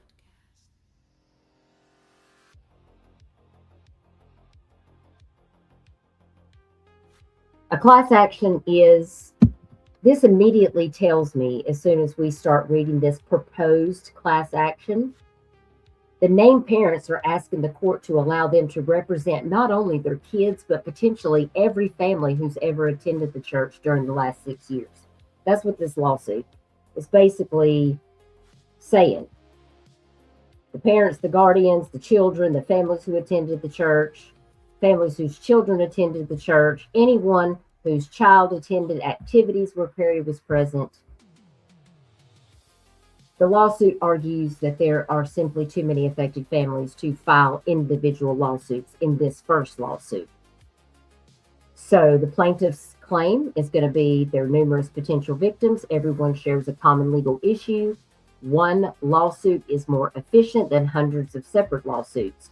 But we've seen since this class action lawsuit that that's not stopping other people from filing their own lawsuits, because there's 4 more after this that are individualized. And let me tell you, they have some crazy stuff in them too. So, and of course, this first cause of action that was actually reviewed once we got into the lawsuit, the plaintiffs basically alleged that, they retained and allowed a known registered sex offender to work around kids. They failed to properly screen him. They failed to properly supervise him. Who's got their pens and notepads? Who's keeping up with me on this? Y'all clock in. Let me know what you're thinking in the chat. They failed to prohibit contact with minors with him. And they failed to warn the parents. They made decisions but didn't include the parents in on that. I agree too, Worried Mom. They need to be put behind bars. And I have a feeling we're going to be seeing a lot more things come out about this. Elizabeth said, even if the children were not directly violated, They could have witnessed it, which is still a violation. Absolutely. Now, the complaint uses the phrase known sex offender repeatedly. Sorry, I had to get a sip of my Sprite. So the plaintiffs are arguing that the defendants allegedly knew all about his background, but still permitted him access to activities involving kids. And that becomes the foundation for every other allegation in these lawsuits. He had access to children's activities. The pastor went to a meeting in person with all of his members and said that Warren Perry was never allowed around kids. And then parents and teachers started coming forward with all kinds of pictures and actual proof that the pastor had lied. And it caused an outrageous scene. And parents believe, according to this lawsuit, that they should have been allowed to decide whether their children participated where Warren Perry was at, and that they were deprived of informed consent. Then it talks about the emotional damages. Okay, when we get over here in pages 3 through 5, the complaint says the family suffered emotional stress, fear, anxiety, loss of trust. And this is something that's interesting. The lawsuit isn't only claiming the physical injury, it's claiming emotional injury caused by believing their children may have been exposed to an unnecessary risk. So I found that part very interesting. One paragraph states the plaintiffs would show there were numerous touchings of the children by the sex offender, while also saying that the full extent may never be known because of the children's ages and the lack of supervision. And this is one of the more serious allegations in this complaint, because ultimately that would need to be supported with serious evidence presented at litigation, right? Everybody following? That's exactly right, Michelle. We cannot trust schools, churches, or anywhere to protect our children. We must protect them by checking the people who are around them. That's exactly right. Now, if we jump into the conduct after parents raised concerns, it also alleges that after parents confronted the church leadership about this, the leadership defended Perry. Did you guys catch that? The leadership acted arrogantly. The leadership placed Perry's interest above the children's safety. Again, remember, guys, these are allegations contained in the complaint. This has not gone to court. This is a lawsuit. These are allegations. It also talked about biblical references. There was one paragraph that alleged church leadership attempted to justify their actions by using biblical references after concerns were raised. And that allegation is significant because it goes towards the plaintiff's claim for punitive damages.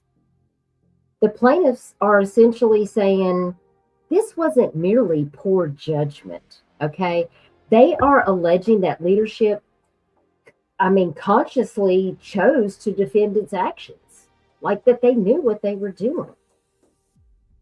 So when we talk about those punitive damages, that means the lawsuit is seeking actual damages and punitive damages, okay? The punitive damages are designed not to just compensate the plaintiffs, but if awarded, to punish conduct found to be especially reckless or willful, and to deter similar conduct in the future. Okay, thank you. I'll keep an eye out for it. Now, this complaint requests damages exceeding $25 million. So that's how they want to punish them, is by making them pay a lofty amount of money. Now, that second cause of action, that was breach of fiduciary duty. Now, I don't know if you guys are familiar with some of these law terms, but breach of fiduciary duty, that is different from negligence.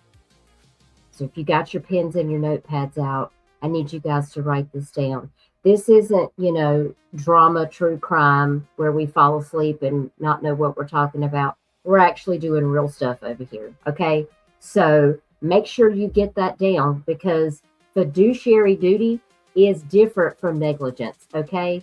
The plaintiffs are going to argue that the parents entrusted the church and the academy with the care and safety of their children. Now, because of that relationship, the defendants allegedly, remember these are allegations, allegedly owed families a heightened duty to protect children because of that fiduciary duty, because it's the church.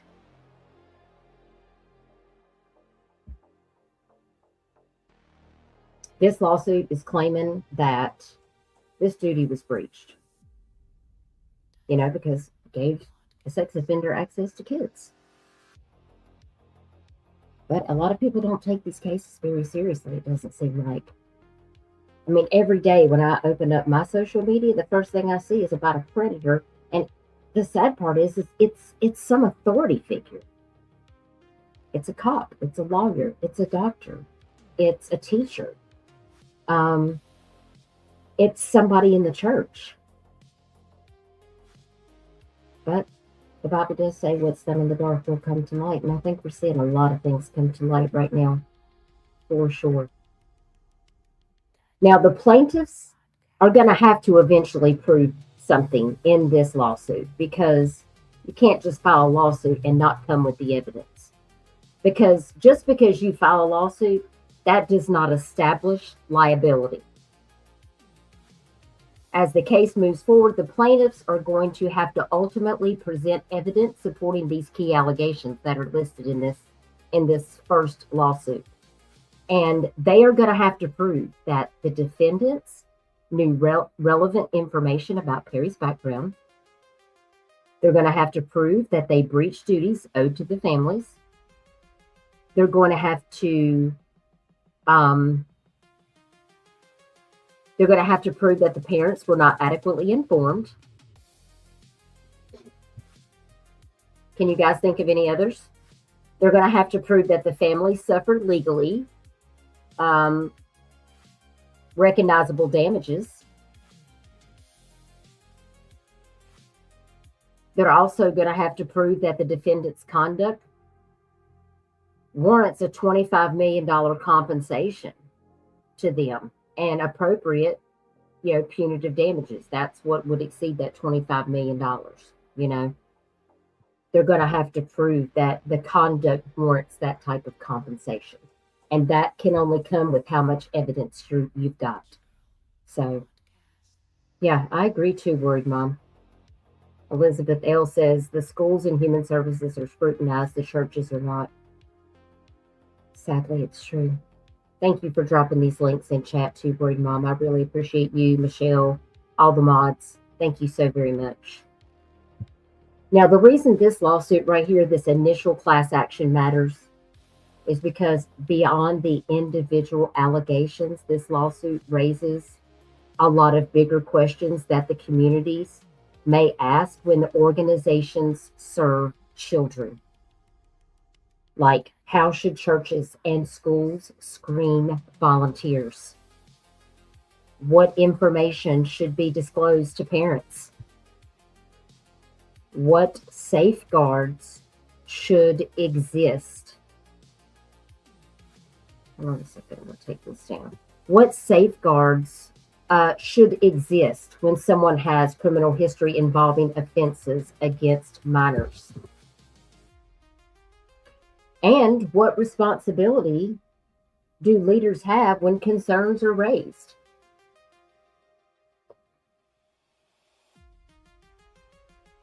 So basically, this entire complaint that we just talked about in lawsuit number 1 tells us that the plaintiffs believe what happened, that they intend to prove it.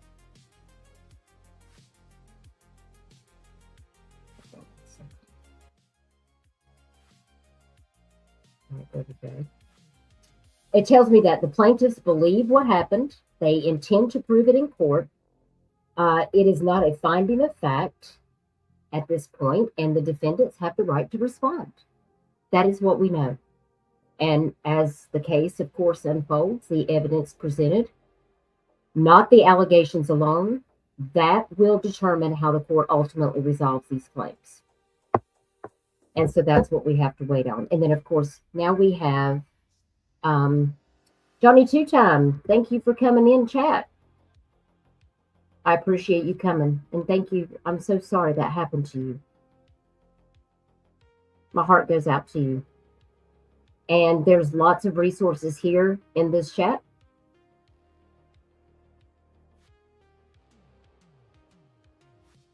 I appreciate you joining us for this conversation. Michelle says anyone who will work or volunteer at a school needs to have a background check, and any SA crime should disqualify them from being at the school. Absolutely. And the fact they thought they could just get away with this, as if no one was going to notice, and then try to blame, well, the parole officer knew. Well, you know what? The parole officer didn't know. And that's why I have a feeling they're going to come into play into some of these lawsuits. The South Carolina Parole Pardon Board, I think they're going to get in. Okay, let me go over here and check my text.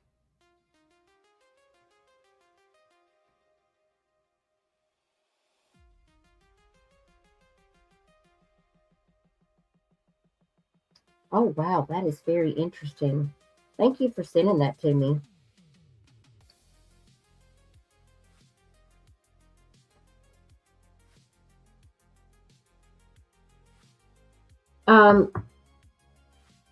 Viper just sent this to me, and I'm going to tell you guys what it says. It says public details about specific insurance policies, including any specialized abuse or liability coverage, often referred to as sexual abuse and molestation insurance, which is the SAM insurance that Viper was telling us about, held by the Pawleys Island Community Church in South Carolina, are not part of the public criminal and civil court records. Civil lawsuits filed against the church allege institutional negligence and failure to protect minors, but exact insurance policy limits or types remain confidential or undisclosed. I am done. Dang it, Viper. I'm telling you, they probably have it. Find a child advocate in your state. The ones I'm posting are for South Carolina. I will certainly do it.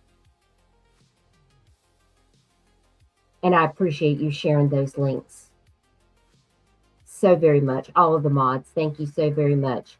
Well, hey, Val, how are you? Long time no see. How you doing?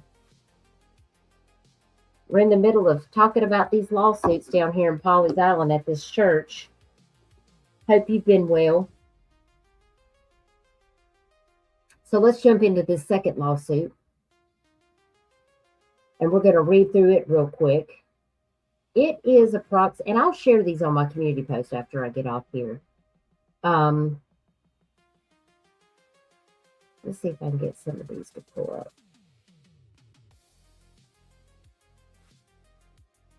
All right, here's that first lawsuit after the class action that was signed. Now, would you guys prefer I read this word for word, or do you guys want me to give you a breakdown of what is on these lawsuits? Because,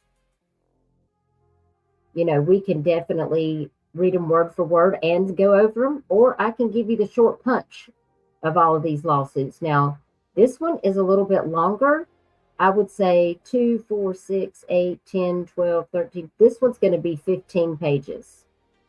Yeah, it's got quite a bit. And this is a specific civil suit. It's not geared as a class action. This is like an individual lawsuit from a family. You had to take some time down? Well, I hope you're doing okay. It's really good to see you. Johnny 2 times says, I think a church whose leadership conspires to shield abusers should be prosecuted under the RICO Act. Johnny, I can't disagree with you. I cannot disagree at all. If there ever should be a RICO case, that should be it. Thank you for being here, Johnny 2 times. I really appreciate it. Y'all don't forget to like this stream, share it out, and make sure you're subscribed, because we're going to be doing episode 3 on Friday night while hubby plays disc golf. And then I'm probably going to be back Sunday. I've got plans. So it would have to be Saturday afternoon, or we'll have to wait till Monday to continue forward with episode 4 and 5, because I'm sure we're going to have a lot more to talk about. This might be an ongoing series, y'all. So if you guys want me to read through this lawsuit, I will, or I can give you a breakdown of the lawsuit, but I think it's important to read the first couple of pages and get into exactly what the facts of the case are, because I feel like it's just more helpful if we know exactly who's filing the case, what it's about, and then we can break down and talk about it. So I'm going to get over here. Let me go into my gallery on my phone so I can pull this particular lawsuit up so I can read it to you. Okay, lawsuit number 2. Y'all clock in. Let me know you're in the chat.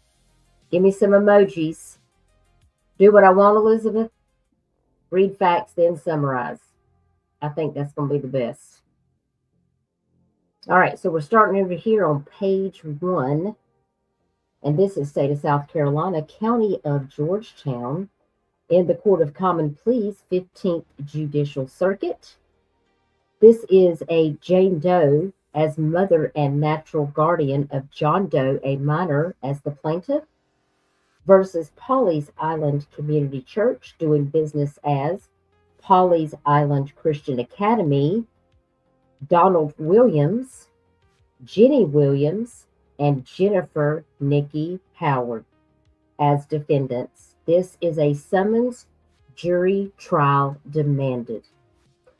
Vivacious Vow says only join churches who do background checks on people working within their children programs. Also check their church bylaws. Some state they will not tolerate it and help prosecute. Absolutely, Val. Thank you so much for being here. That is great advice. I agree, Michelle. Now, to the above named defendants, we're starting right here on the top of this lawsuit. A lawsuit has been filed against you.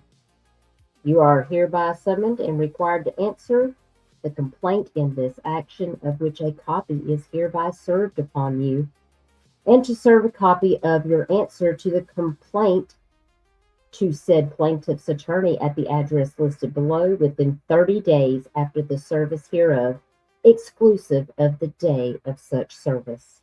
If you fail to do so, judgment by default will be rendered against you for the relief demanded in the complaint. You must file your answer or motion with the court. And this was filed by Kenneth Berger's office, and he is with Paul Poole, and they are out of Columbia, South Carolina. That is the law office of Kenneth Berger and Starks Law Firm, and they're both out of Columbia. This was filed on July the 21st of 2026 at 12:57 p.m. Thank you for being here, Daddy's girl. I appreciate you. I hope to see you on Friday. Now, we're going to get through as much of this as we can, and then what we don't get through, we'll pick up on Friday, and then the rest of that will carry over on to the next stream for episode 4, because we got a lot of lawsuits to cover. All right, so this introduction says Pawleys Island Community Church. Let me get that up here so you guys can see that. Here's page 3 and 4. Pawleys Island Community Church, by and through both its religious and lay leadership, deliberately and recklessly hid a sex offender within its walls. Over the course of many years, through defendants' indifference and willful concealment, John Doe, a minor, and likely many others, suffered sexual abuse and lifelong harm.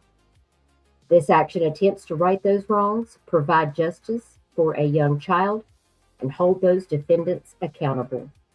Again, mods, if you can give a trigger warning and let people know that there may be some things involved in these lawsuits. This is an 18 and plus stream only. It is not for minors. So if you're listening with minors in the background, please be advised.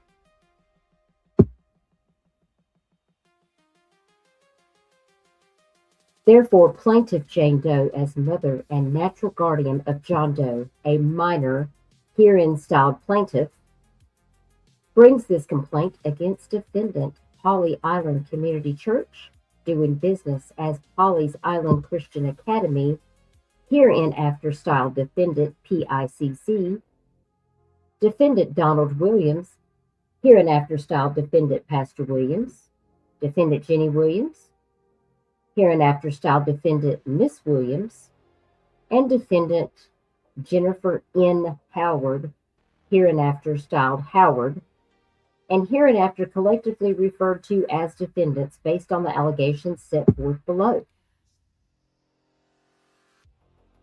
The parties' jurisdiction and venue. This is page 4. Plaintiff is a person over the age of 18 and is the mother and natural guardian of John Doe, a minor. John Doe is currently a minor and was a minor at the time of the events giving rise to the causes of action alleged in this complaint. Plaintiff is a resident and citizen of South Carolina. Plaintiff is filing this action anonymously under the pseudonym Jane Doe and John Doe, a minor, because the subject matter of this lawsuit could bring embarrassment and publicity to plaintiff and the family.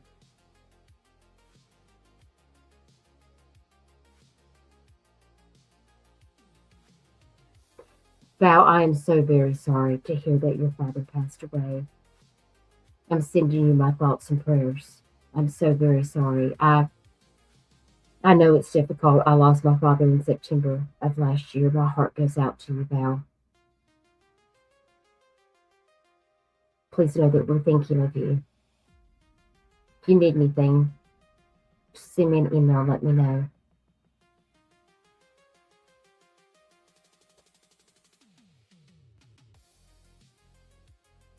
Yes, Michelle, it's not easy at all. All right, let's continue. We're on number 4 of parties' jurisdiction and venue. Plaintiff is filing this action anonymously. We just read that one. Let's go to number 5. Plaintiff risks humiliation and embarrassment, and if she is identified, some of her allegations involve descriptions of sexual acts forced upon John Doe, a minor, and allowing her to proceed with a pseudonym brings her comfort. Again, trigger warning.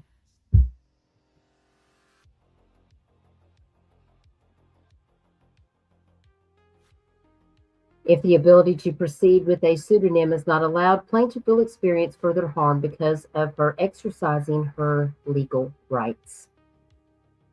If plaintiff is forced to disclose her identity, that disclosure will amplify the injuries that are already an issue in this litigation. There will be no furtherance of justice by requiring the public disclosure of plaintiff.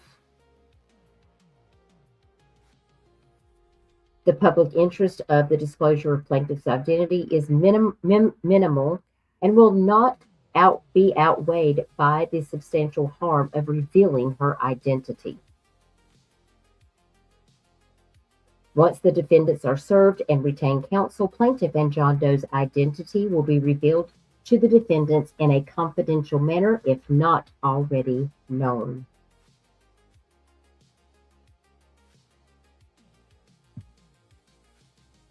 Okay, we're on page 5. And at the top, you see number 11. Defendants are not prejudiced by allowing plaintiff to proceed anonymously, and any potential prejudice will be mitigated by the confidential disclosure of plaintiff's actual identity soon after this lawsuit is filed.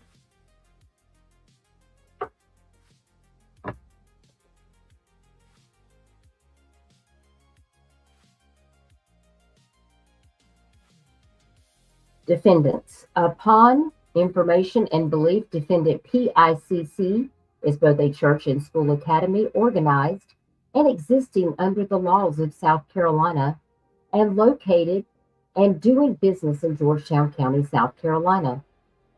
The church and school are operated at the same location and are under the direct control, oversight, and management of defendant PICC. Upon information and belief, defendant Pastor Williams is a citizen and resident of South Carolina. And at all times to this action, defendant Pastor Williams was a pastor at defendant PICC.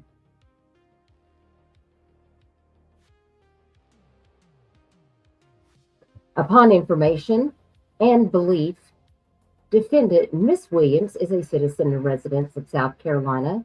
And at all times relevant to this action, Ms. Williams is a lay leader at the defendant PICC. Upon information and belief, defendant Howard is a citizen and resident of South Carolina. And at all times relevant to this action, defendant Howard was a school director at defendant PICC.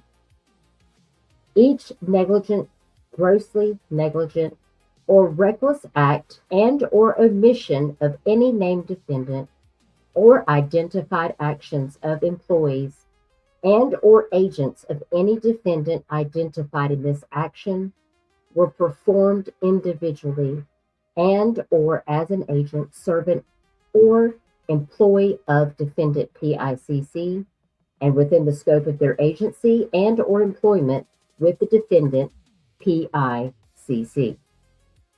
I know some of you guys might not be able to see this whole document. In case you guys want to, screenshot that, you guys can take a look at it. But I will post this on my community wall after we get off the live so that you guys can, see it up close.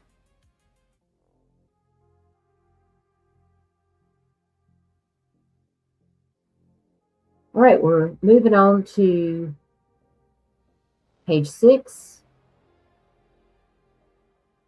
Hang on, let me get back over here. Here we go, page 6 right here. At all times relevant to this action, PICC is liable for the acts and or omissions of its agents, servants, and or employees within the scope of their agency and or employment with defendant PICC. Defendant Pastor Williams, defendant Miss Williams, defendant Howard, are alleged to have committed grossly negligent or reckless acts and or omissions in their individual capacities and on behalf of the defendant PICC. And if a jury find that any defendant was grossly negligent or reckless in regard to their actions with plaintiff and John Doe, a minor, they are subject to liability outside of any alleged cap promulgated by the South Carolina Tort Claims Act or Charitable Immunity Act, and defendants will face unlimited exposure for damages. This court has jurisdictions over the parties and subject matter. Venue is proper in this court as the most substantial acts and or omissions giving rise to this matter occurred in Georgetown County, South Carolina. The facts are, starting with number 26, plaintiff incorporates all preceding paragraphs into this statement of facts. The defendant PICC is located at 10304 Ocean Highway, Pawleys Island, Georgetown County, South Carolina, 29585. The property has both a church for religious services and a private school with over 300 children attending. Defendant PICC has duties and responsibilities to protect minor children from foreseeable harm on these premises. In August of 2020, Warren Perry was arrested for 2 counts of third-degree sexual exploitation of a minor. He will be hereinafter noted as sex offender. In late 2020, sex offender began working at defendant PICC as a maintenance worker. Upon information and belief, one or more defendant was aware of the sex offender history when defendant PICC chose to hire him. We are now on page 7 and 8, the very top here.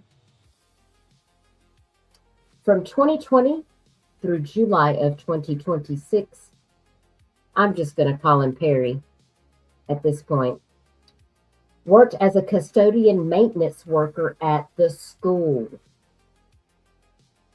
Are y'all getting, if you got your pens and notepads, I hope to God you're wearing your seatbelts and your tinfoil hats, because I cannot with this. He was employed as a custodian maintenance worker at the school from 2020 to July of 2026. He had full access to the school grounds, frequently entering classrooms while school was in session, and interacted with children daily. In one instance, the defendant PICC advertised an auction. Here we go. Here's the auction, y'all. Remember I told you about that? This is where I come with the facts, okay? When I told you about the auction, I wasn't just making up some blah, blah, blah to get your attention. Here it is, right here in writing, in a lawsuit, no less. Oh my word. Number 34. In one instance, PICC advertised an auction for the students where the winner would spend a day shadowing the custodians of the property, including the sex offender Perry.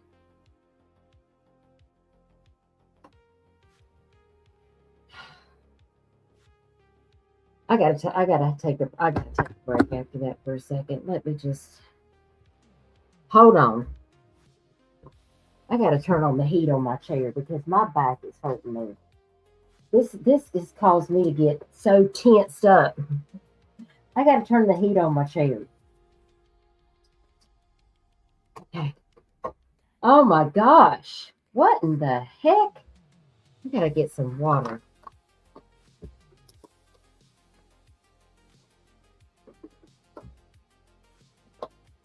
I told y'all that auction was real.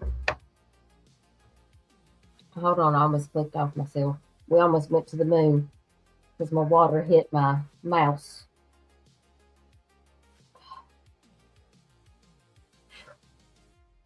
Okay, sorry, I had to get my hair down. My mop is burning up. Okay. All right, let's continue. Rubber Ramada's got her pad and her pen out. Michelle's yelling. Stitching's still hanging in there. Two Word Mom says, we're in a world where parents and caregivers need to do background checks on the people who are around our children, schools and churches, nursing homes, and other places. I agree. Val, honey, this is a lot, and this is local in my town. You're going to mail me a squishy duck, Rubber Ramada? I need 2 squishy ducks. I need to know where to get. This is hard to stomach. Thus the trigger warning. I am not trying to torture y'all, but a lot of y'all asked me to cover this case, and since it's local to me, y'all know I'm going to put in my 10 cents because this is in my community. Like, I mean, this is horrible. This is horrible. Okay, let's pick up where we left off. Starting with number 35 over here. on page 7, there are several photographs taken on the premises depicting Perry around children. In 2022, John Doe, a minor, attended the PICC school, which was known in doing business as Pawleys Island Christian Academy. Defendants did not inform John Doe's parents that defendants harbored Perry and recklessly put him in contact with minors. Over a weekend in late July 2022, John Doe informed his parents of a game he learned at Pawleys Island Christian Academy. I cannot even read you this next part. Deep breath, everybody, trigger warning. The game is involved trying to insert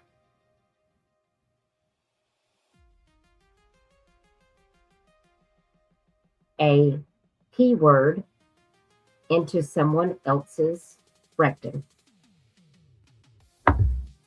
I'm literally going to scream in about 5 seconds.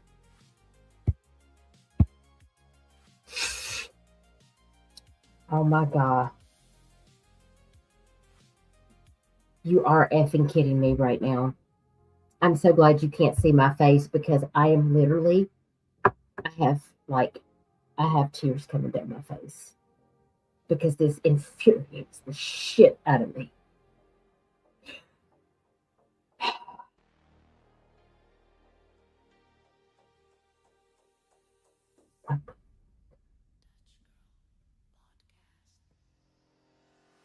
The plaintiff and her husband asked John Doe, who was 5 years old at the time, who taught him this game. I'm going to get mad.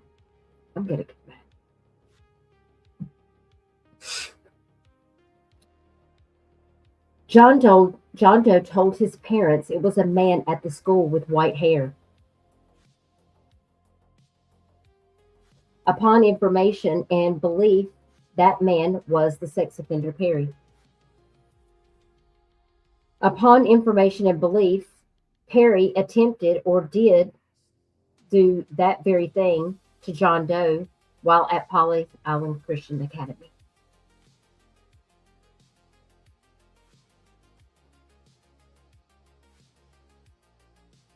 John Doe told his parents where in the school it happened. The following Monday, plaintiff immediately reported the abuse to defendant Jennifer Niki Howard. Defendant Howard claimed nothing like that ever happened at the school before and questioned whether John Doe was making it up.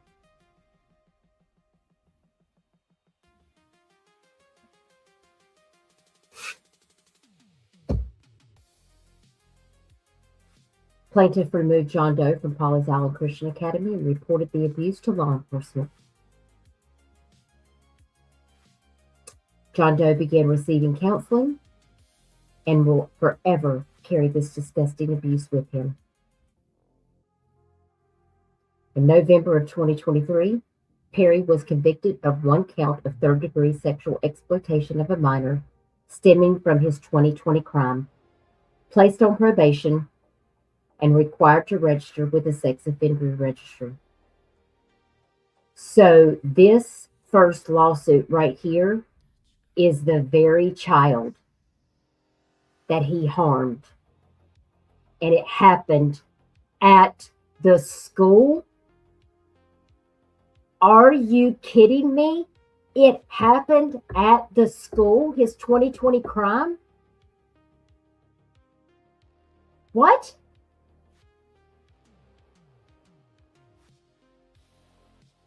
I'm fixing to throw my phone. I'm fixing to throw my phone and cuss everybody out. Yes. So he committed this crime in 2020 and then got to stay on at the school. And once it was reported, they dismissed what the parent had to say and continued to let him be at the school.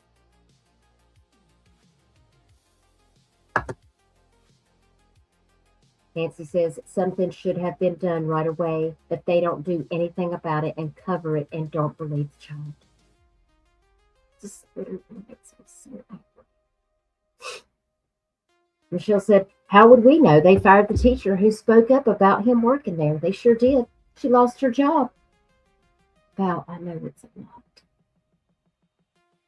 This makes me so upset. Okay, deep breaths, everybody. I'm fear dead right now. I'm literally crying. I cannot even show you my face because I'm telling you right now. Like this stuff, I'm telling you what, this makes me so fucking angry. These are monsters. This happened at the school in 2020, and he stayed there for 6 more years.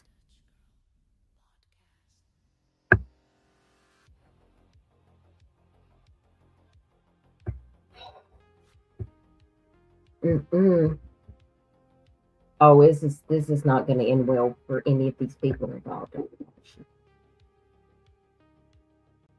Woo! Okay. All right. Let's get back to it.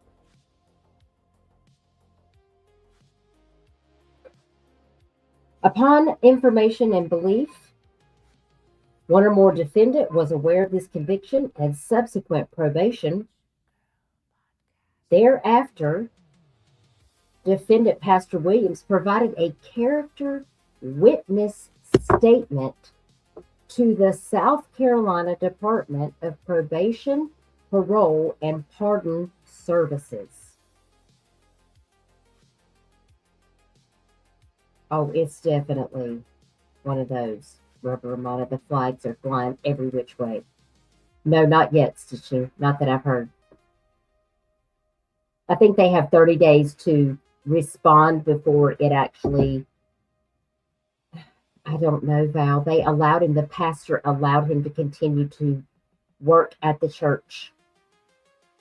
Even after all this was, you wish this would be on TV? I think they need to do a special about this. I think Netflix, if you're out there, not that you're ever going to see this live stream, you should really cover this. And because I tell you what, remember what I told you guys in episode 1, Val, if you have not seen episode 1 from Monday, you definitely need to go see everything we covered on Monday with the timeline. Which I did cover the timeline back at the beginning of the stream. If you weren't in here, you can always rewind. I'm telling you, the pattern of behavior, all the way back to Pastor Williams' son actually being arrested and convicted of a sexual crime against a minor at the high school with somebody that he went to school with, and still being allowed to play athletics. There's a pattern of behavior that has a lot of people in my community questioning, how did he get such privileges to be around children? Is that what the money thing is about? Because he's got a lot of money. Is that why the pastor and the wife have a power of attorney over Warren Perry's finances? Was he buying his way to have access to kids? I appreciate that, Val. We have to protect our kids and grandkids. This has got to stop. This is insane. This is insane. Can't even wrap my head around it. Okay. We're only on page 8 of 15, so I'm going to try to get this in as soon as I can so we can get you guys out of here. This is just a lot to take in right now. So basically, we're starting with number 50 on page 8. The information and belief is that one or more defendants at the church were aware of his convictions and subsequent probations. Of course, because he was going to church there. After, he provided that character witness statement, the pastor, to the PPP, defendant Pastor Williams admitted the fact that Perry, the sex offender, was working with and around children from his statement to the PPP. And upon information and belief, defendant Pastor Williams omitted the fact that the sex offender in February of 2024 and in March of 2024, that the Department of Social Services, DSS, audited PICC and found that they were not compliant with background check requirements. In 2024, for 2 months, Social Services audited PICC and told them back then, y'all, 2 years ago, over 2 years ago, that they were non-compliant with background check requirements. And in March of 2026, another DSS review finds continued non-compliance with incomplete background checks. Oh, these people are in a world of trouble, y'all. Now, in April of 2026, Perry executed a power of attorney, the sex offender, okay, Warren Perry, executed a power of attorney naming the defendant, Miss Williams, as his agent and defendant, Pastor Williams, as his successor. I'm sorry. What?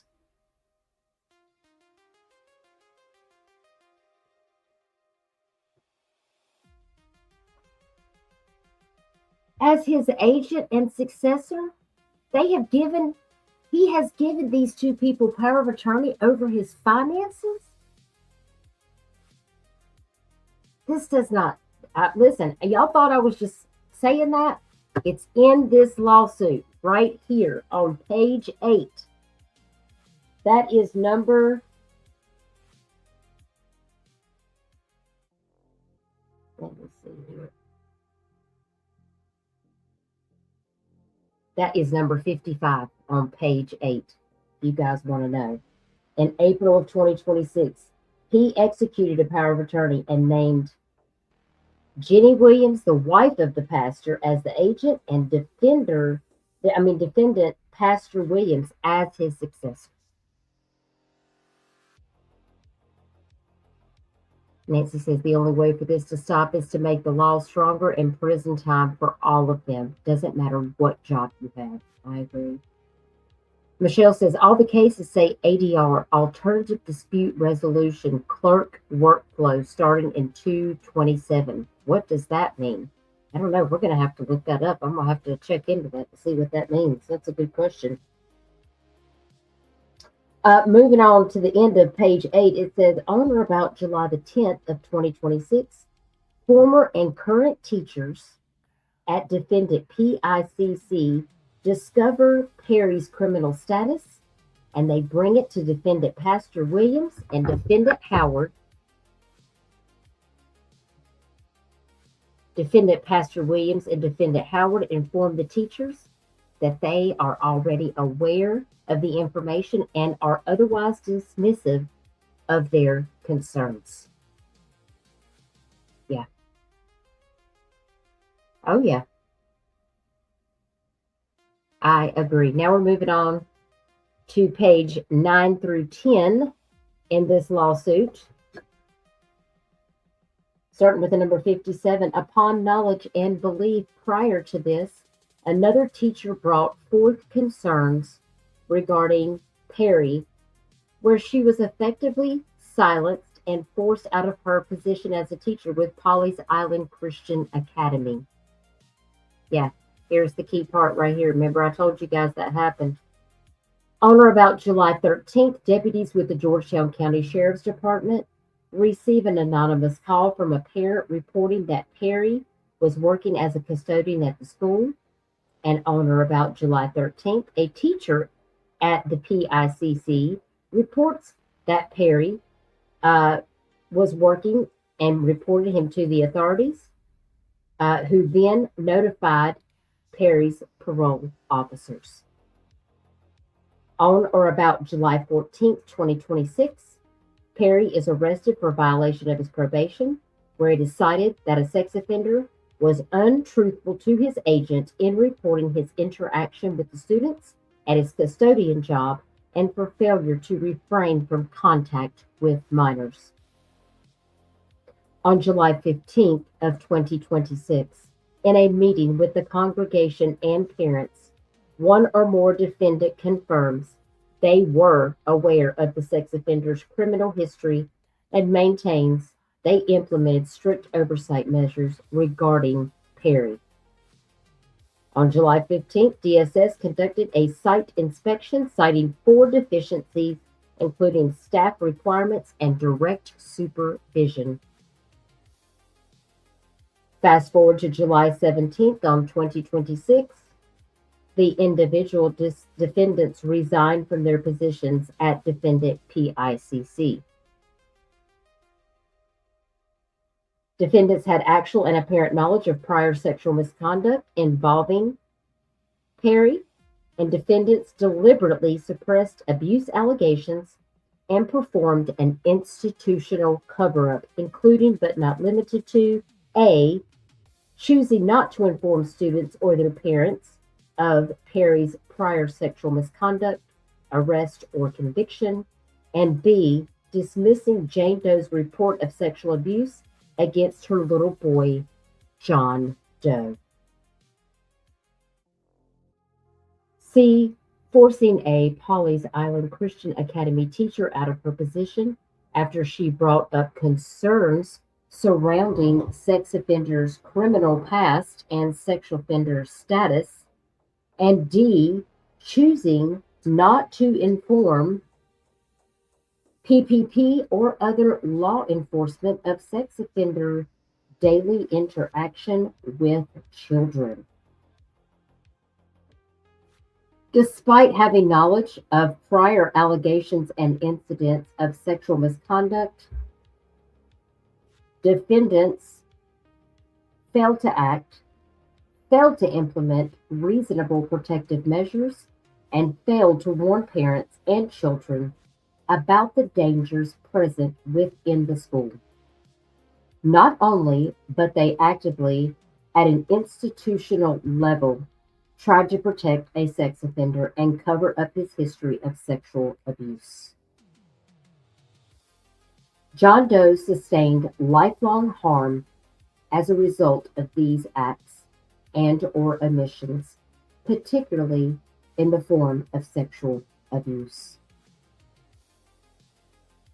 By reason and in consequence of defendants' aforesaid acts and omissions, John Doe sustained past, present, and future damages, including but not limited to A, lost enjoyment of life, B, physical pain and suffering, C, mental anguish, D, such other particulars as may be found through discovery or trial. For a first cause of action, which is here in this bottom section on page 10,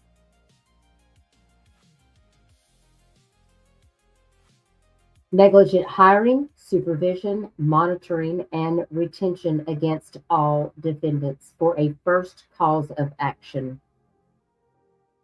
Starting with number 69 down here, plaintiff incorporates all allegations of the preceding paragraphs into this cause of action. And defendants were negligent per se, grossly negligent, reckless, and or willful in the hiring, supervision, monitoring, and or retention of Perry. Okay, we move on over to pages 11 and 12.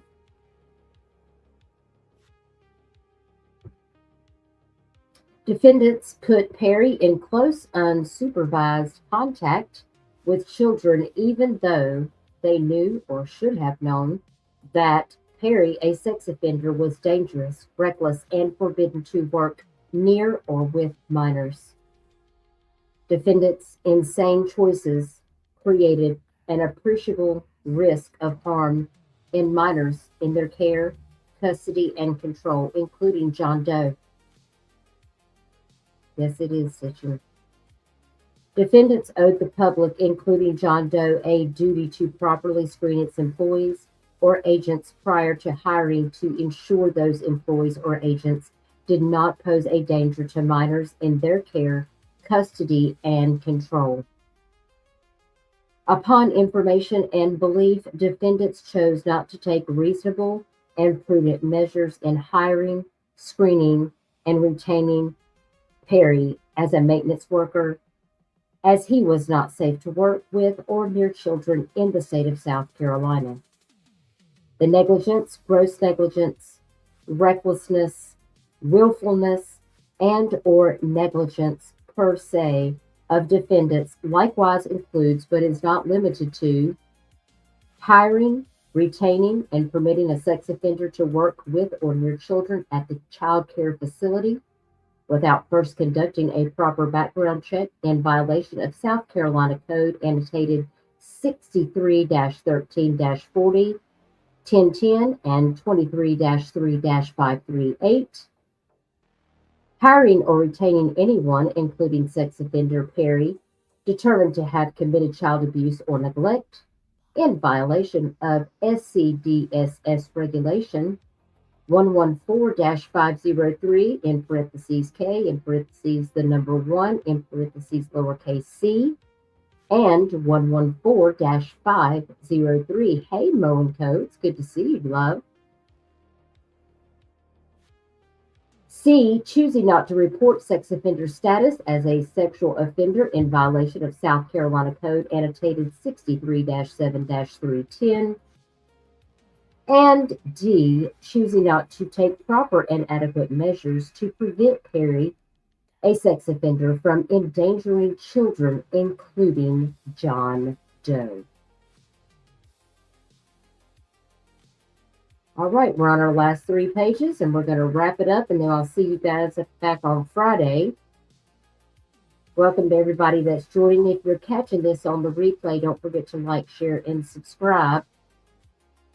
I appreciate you guys joining me. A lot of people may be busy tonight. Some people might be not even chatting in the chat. They might be listening on their headphones. Just want you guys to know that I appreciate you so much for spending a little bit of time to talk about a very serious case going on in my community. So we're picking up here, fast forward, moving on to page 12 of lawsuit number 2. We're picking up on E, choosing not to establish, implement, or enforce a system of safeguards to protect minors from harm, despite the well-known risks associated with unsupervised interactions with sex offender and minors. And F, in any other particulars as may be found through discovery or trial. We'll pick it up with number 76 on page 12. Where's page 12? Oh, this is supposed to say 12, 13, 14 right here. I just noticed that. Hang on. Oh, no, 12 is back over here. We're still on page 12. Sorry, I fast forwarded on that. Sorry, this is page 12, guys, right here with this second cause of action that we're getting ready to get into. Now, we're up here at this top corner. Defendants, acts, and or omissions surrounding the hiring, supervision, monitoring, and retention of Perry were a direct and proximate cause of John Doe's damages. The above referenced statutes and regulations have the essential purpose of protecting a class of persons from the kind of harm plaintiff and John Doe suffered. Plaintiff and John Doe are members of the class of persons in the above referenced statute, and regulations are intended to protect. Plaintiff is entitled to judgment against defendants for the above-mentioned actual damages and for punitive damages in an amount to be determined by the jury. Down here in the second cause of action, which is civil conspiracy against all defendants.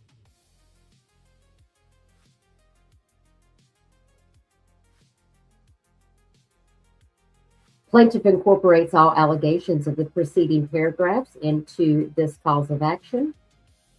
Defendants knowingly engaged in a concerted effort to conceal, suppress, and enable the continued sexual misconduct of Perry, thereby conspiring to protect him from accountability while placing minors, including John Doe, in foreseeable danger. The conspiracy was motivated by defendants' financial interest, institutional reputation, and personal loyalty to the sex offender rather than any legitimate school purpose. Defendants knew or should have known that sex offender was a danger to minors as early as 2020 based on a prior arrest for criminal sexual conduct involving children. Okay, now we can move on to pages 13 through 15. We're starting up here. The defendants were aware of specific allegations against sex offender, yet deliberately chose to protect him rather than remove him from a position within the school. Despite knowledge of sex offender's predatory behavior, the defendants took affirmative steps to hide, suppress, and prevent the reporting of Perry's actions, including knowingly allowing the sex offender to remain employed at the PICC despite allegations and legal matters arising from misconduct with minors, refusing to report sex offenders' conduct to law enforcement despite being legally and morally obligated to do so,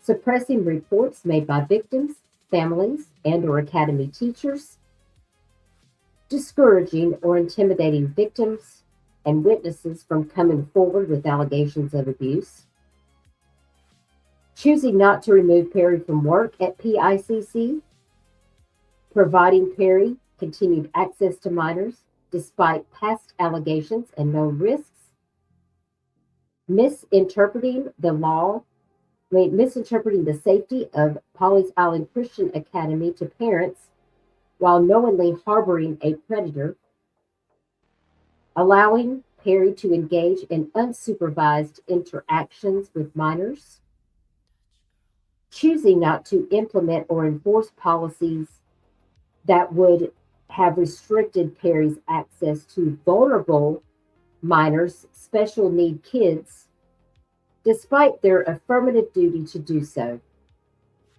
and ensuring that all decisions related to Perry's misconduct and criminal history remained a small, controlled group of PICC's leadership, preventing outside intervention or oversight.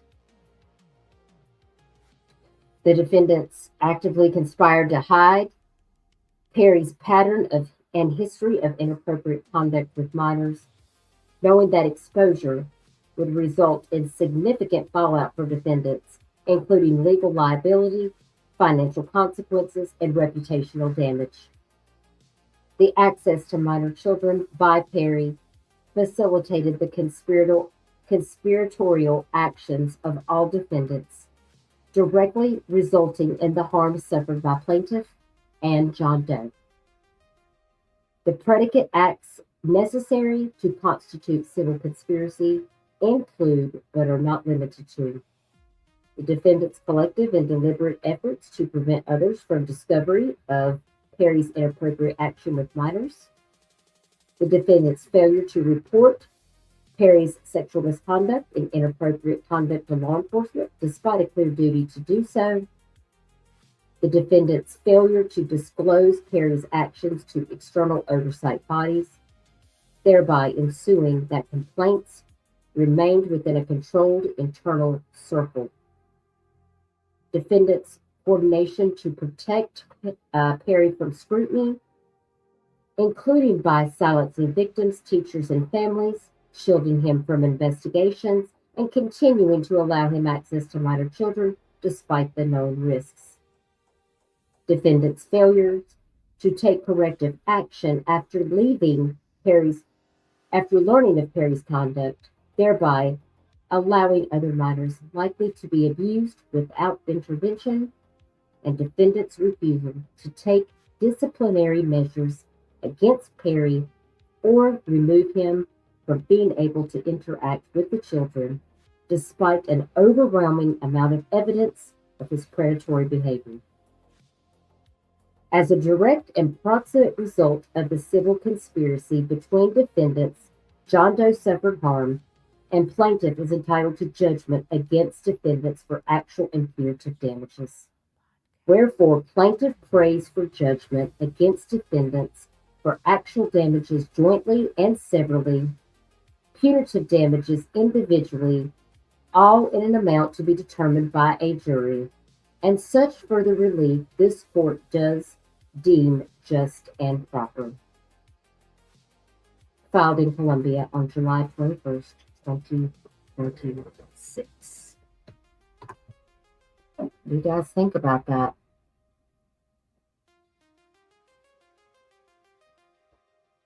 Let's do just a quick surmise of what we just read, because that was a lot. And if you came in the middle of that, you might have missed a few things. So basically, this is a breakdown of a Jane Doe, the mother of a minor, and John Doe, who is the minor, against Pawleys Island Community Church, Pastor Donald Williams, his wife Ginny, and the administrator over the church that was running the school, Niki Howard.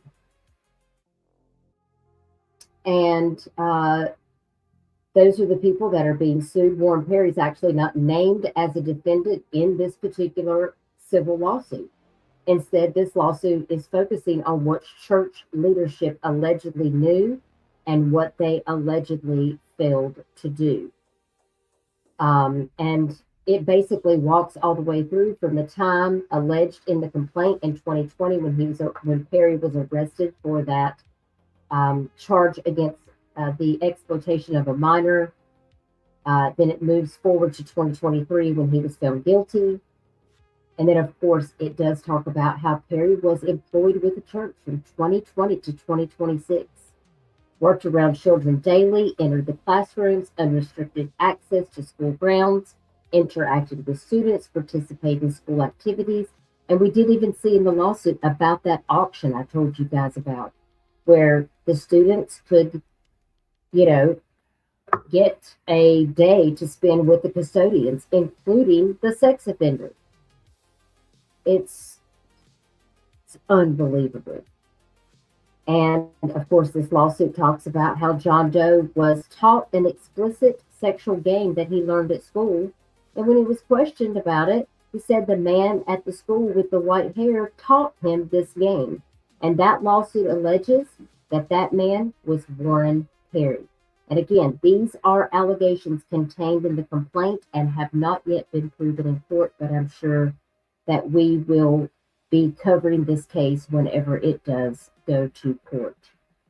The mother immediately reported these allegations to Jennifer Howard, who was over the school. She was an administrator, and Howard allegedly responded by saying that John Doe was lying and that he was making it up. The child was withdrawn from school. Law enforcement was contacted. Counseling began. And then, of course, Donald Williams submitted that. Hey, I love you too, baby. Good night. That lawsuit claims that Pastor Donald Williams submitted that character reference to South Carolina Probation, Parole, and Pardon Services. And the complaint further alleges that the letter omitted the fact that Perry was working around children when he wrote this character reference. You cannot make this stuff up. Mo says, was the 2020 crime committed with a student, or not that it matters, but, well, according to this lawsuit, that crime actually pertained to someone at the school, according to what I gathered from this lawsuit. that whatever happened at the same time that he was brought up on those charges in 2020, this was around the same time that John Doe in this lawsuit also experienced these particular things with Lauren Perry at the church. Yes, and it's all contained in this lawsuit. And I will be sure to share this on my community wall. If you guys are in my Discord, you know it's already in the PICC chat for you guys to have access if you're a moderator. Mo, I was going to throw you a wrench because I know that you can be a real asset in helping us drop links and stuff. But I wanted to ask you if that, if you would be okay with that. I didn't want to give you a wrench if you didn't want one, but I really appreciate all the cases and stuff that you share. You do them with dignity and respect, and you know, we could use more people to help out, you know, getting this information out. Okay, perfect. I really appreciate that so very much. We need good people to come over and help. And I will make sure that we can get a link to the Discord sent to you. Right now, it's just mods in there, and we just basically, my place is drama free. We just talk about cases. Anybody who's in there knows. And hopefully, as soon as memberships get checked back out with YouTube, we can get things straightened out and get all of our members back in there. Because we have important things to talk about, like this case. And even though my monetization is down, I'm still going to talk about this case because this is my community. This is so important. So thank you, Mo. I really appreciate that so very much. We appreciate you. Hey, Ava. I see you here again. I'm so glad to see y'all in the chat. Sometimes when I'm over here reading all these lawsuits, like I gotta stay focused on what I'm doing. Drama free except for Elizabeth Hill. When Elizabeth Hill enters the building, the drama may possibly commence, especially in the Laugh Mean chat, because we do have we do have some fun rooms in there where we share recipes and share our pets, and you know, we have a place where we can share our funny memes.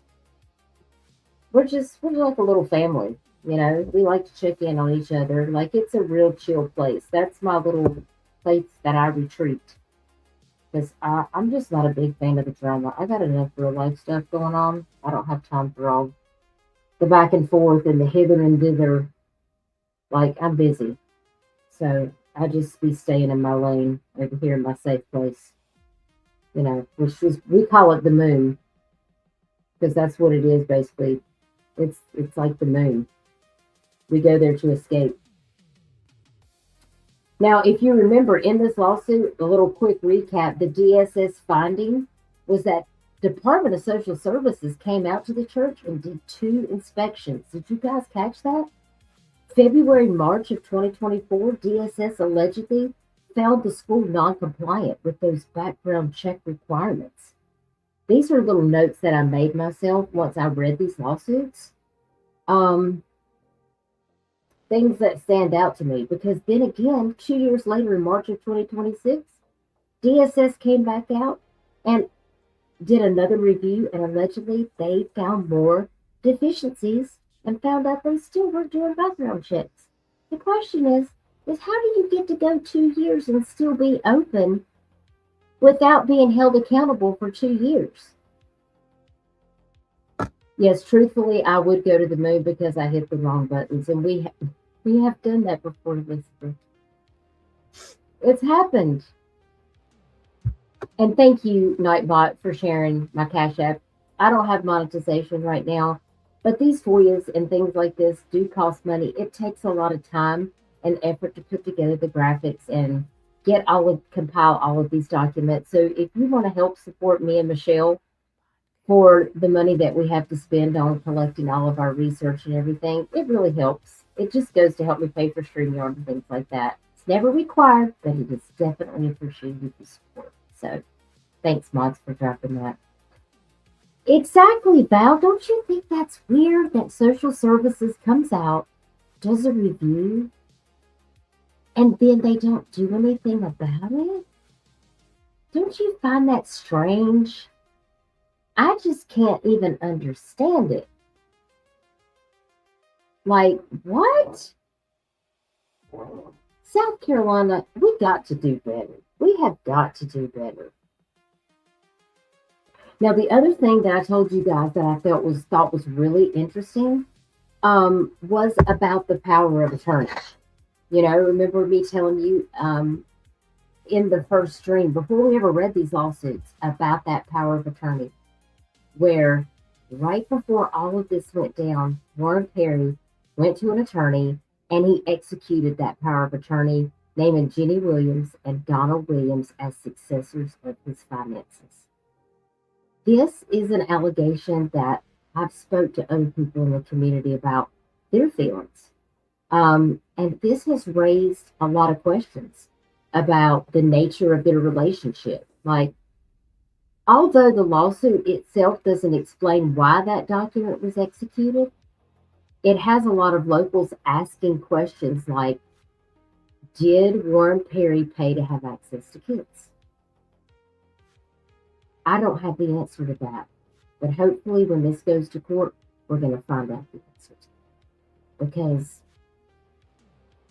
I'm seeing a pattern here. And we have to protect the kids. This is never going to be okay. Let's see if I wrote any other notes down here. And teachers were fired. They were dismissed because leadership allegedly acknowledged they already knew and they didn't want to be questioned about it. But when the teachers found out and they didn't like it, they did not want to be questioned on it. Teachers, good teachers at a Christian academy, were fired for standing up for the right thing. This cannot happen in this community. That is a violation in itself. I hope these teachers file lawsuits as well. Yes, it's a lot. Yeah, why review if you're not going to do anything about it? It doesn't make any sense, Val, right? Now, Elizabeth knows all about it. She's worked in social work. And she said when I ran my GH, if you got deficiencies, you had 60 days or you would be closed down. I just wonder if somebody was getting paid.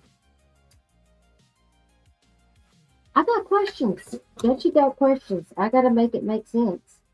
And there were anonymous reports that were made to law enforcement. I mean, DSS they conducted 2 or 3 different inspections and nothing ever came of that. Like, finally, I guess somebody was like, if you're not going to do anything about it, I'm going to go to the press. I'm going to go to law enforcement. I'm going to take these measures because I'm having to give up my job. Surely they knew that somebody was going to find out about it. It's just not good. And this is why we have to do a coordinated effort to make sure we share resources like the National Center for Missing and Exploited Children. Because the tip line that actually caught Warren Perry was given to a tip line at the National Center for Missing and Exploited Children. That's why if you see something, you must say something. Don't hesitate. You should not just wait while you're burning daylight. If you know something you need to protect your child, call it the tip. Because you can remain anonymous. Let law enforcement check it out. The Internet Crimes Against Children Task Force. What is it, puppy? The Internet Task Force, as well as the Homeland Security, is who actually came and arrested Warren Perry. Let me get puppy a treat. Hang on a second. Come here, baby. Come here. Do you want a treaty treat? Come here. Yes, you're a good girl. Come here and get your treaty treat. Thank you, Elizabeth, for the treaty treats. Come here. Come. What's a good girl? You want your treat? She's fed up. She's ready for Mama to come to bed. That's what she's crying about. She's like, Mama, I need your attention. So these lawsuits are very important. And listen, there was a new lawsuit that was filed today and another arrest. We talked about that at the beginning of the stream. but this is the newest arrest. I don't know if Michael Anthony Fields was an elder in the church. I don't know how he ties into this. But there was also a new lawsuit that was filed today. So we're going to have an episode 4 to talk about it. Because we still have 2 more lawsuits that we've got to cover on Friday. Hubby's supposed to go play in a disc golf tournament on Friday night. He wanted me to go with him, and I said, I've already got this live stream set up. So I'm probably, if I go with him to play, we won't be back till 9 o'clock. And I think I have this stream scheduled for 8:30. Do you guys still want to go on Friday at 9? Or what say you? What are you guys thinking? I told the Duke I might go play disc golf with him, but I said, if we're not going to be back by the live stream, I said, I'll have to ask if everybody's still good for Friday night at 8:30. Did y'all want to go a little later? We can try to make it for Saturday day.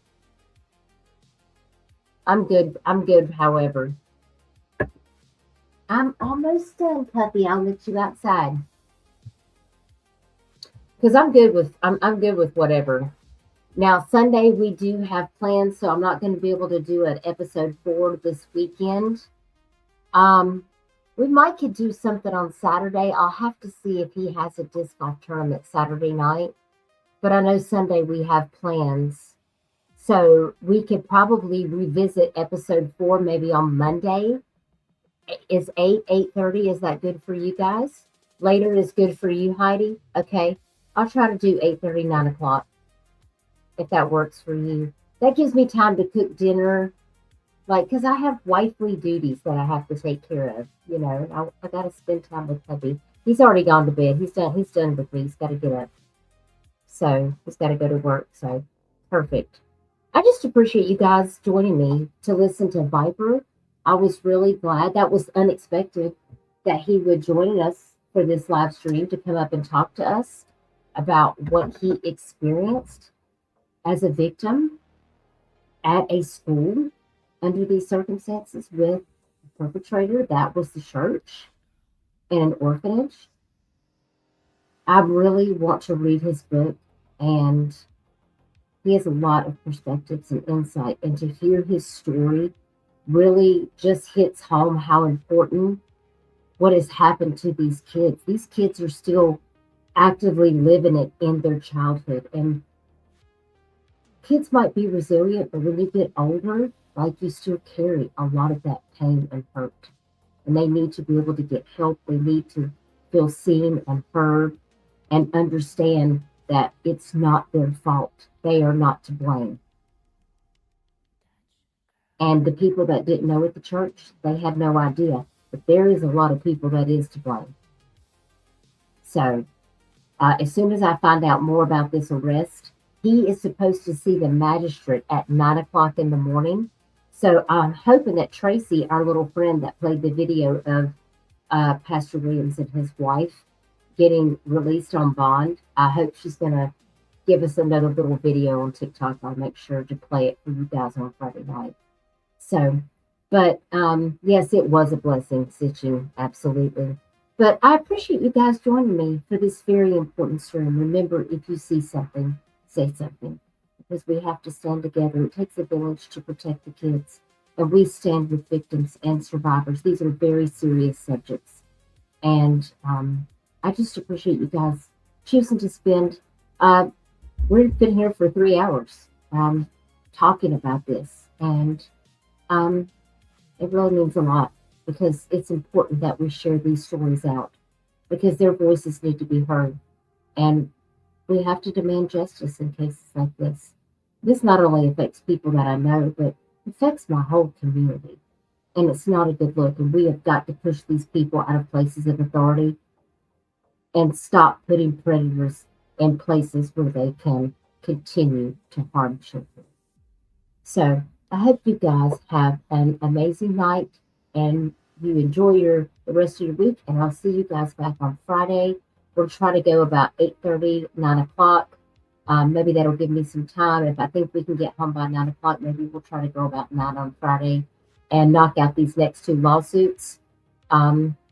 And if you guys have any questions, you can always email me at duchessforthemissing@gmail.com. And if we're connected via Discord, whether it's Facebook Messenger or via text, if you guys ever need information on any of these links or resources, please just let me know. You're free and welcome to use any of the resources that I have here in chat. Just click on one and copy them. If you're a moderator for another channel and you need to use those resources, that's what they're there for. They're there to be utilized on other channels if they're needed. So I hope you guys all have an amazing night. I'm going to go eat a snack and spend some time with my puppy dog. I've got to take him for a little walk outside. So hope you guys will join us next time. I'm going to play you out with a little outro, and I'll see you guys next time. My name is Duchess, and this is Dutch Girl Podcast, streaming to you live from Myrtle Beach, South Carolina. Take care, everyone. Have a great night.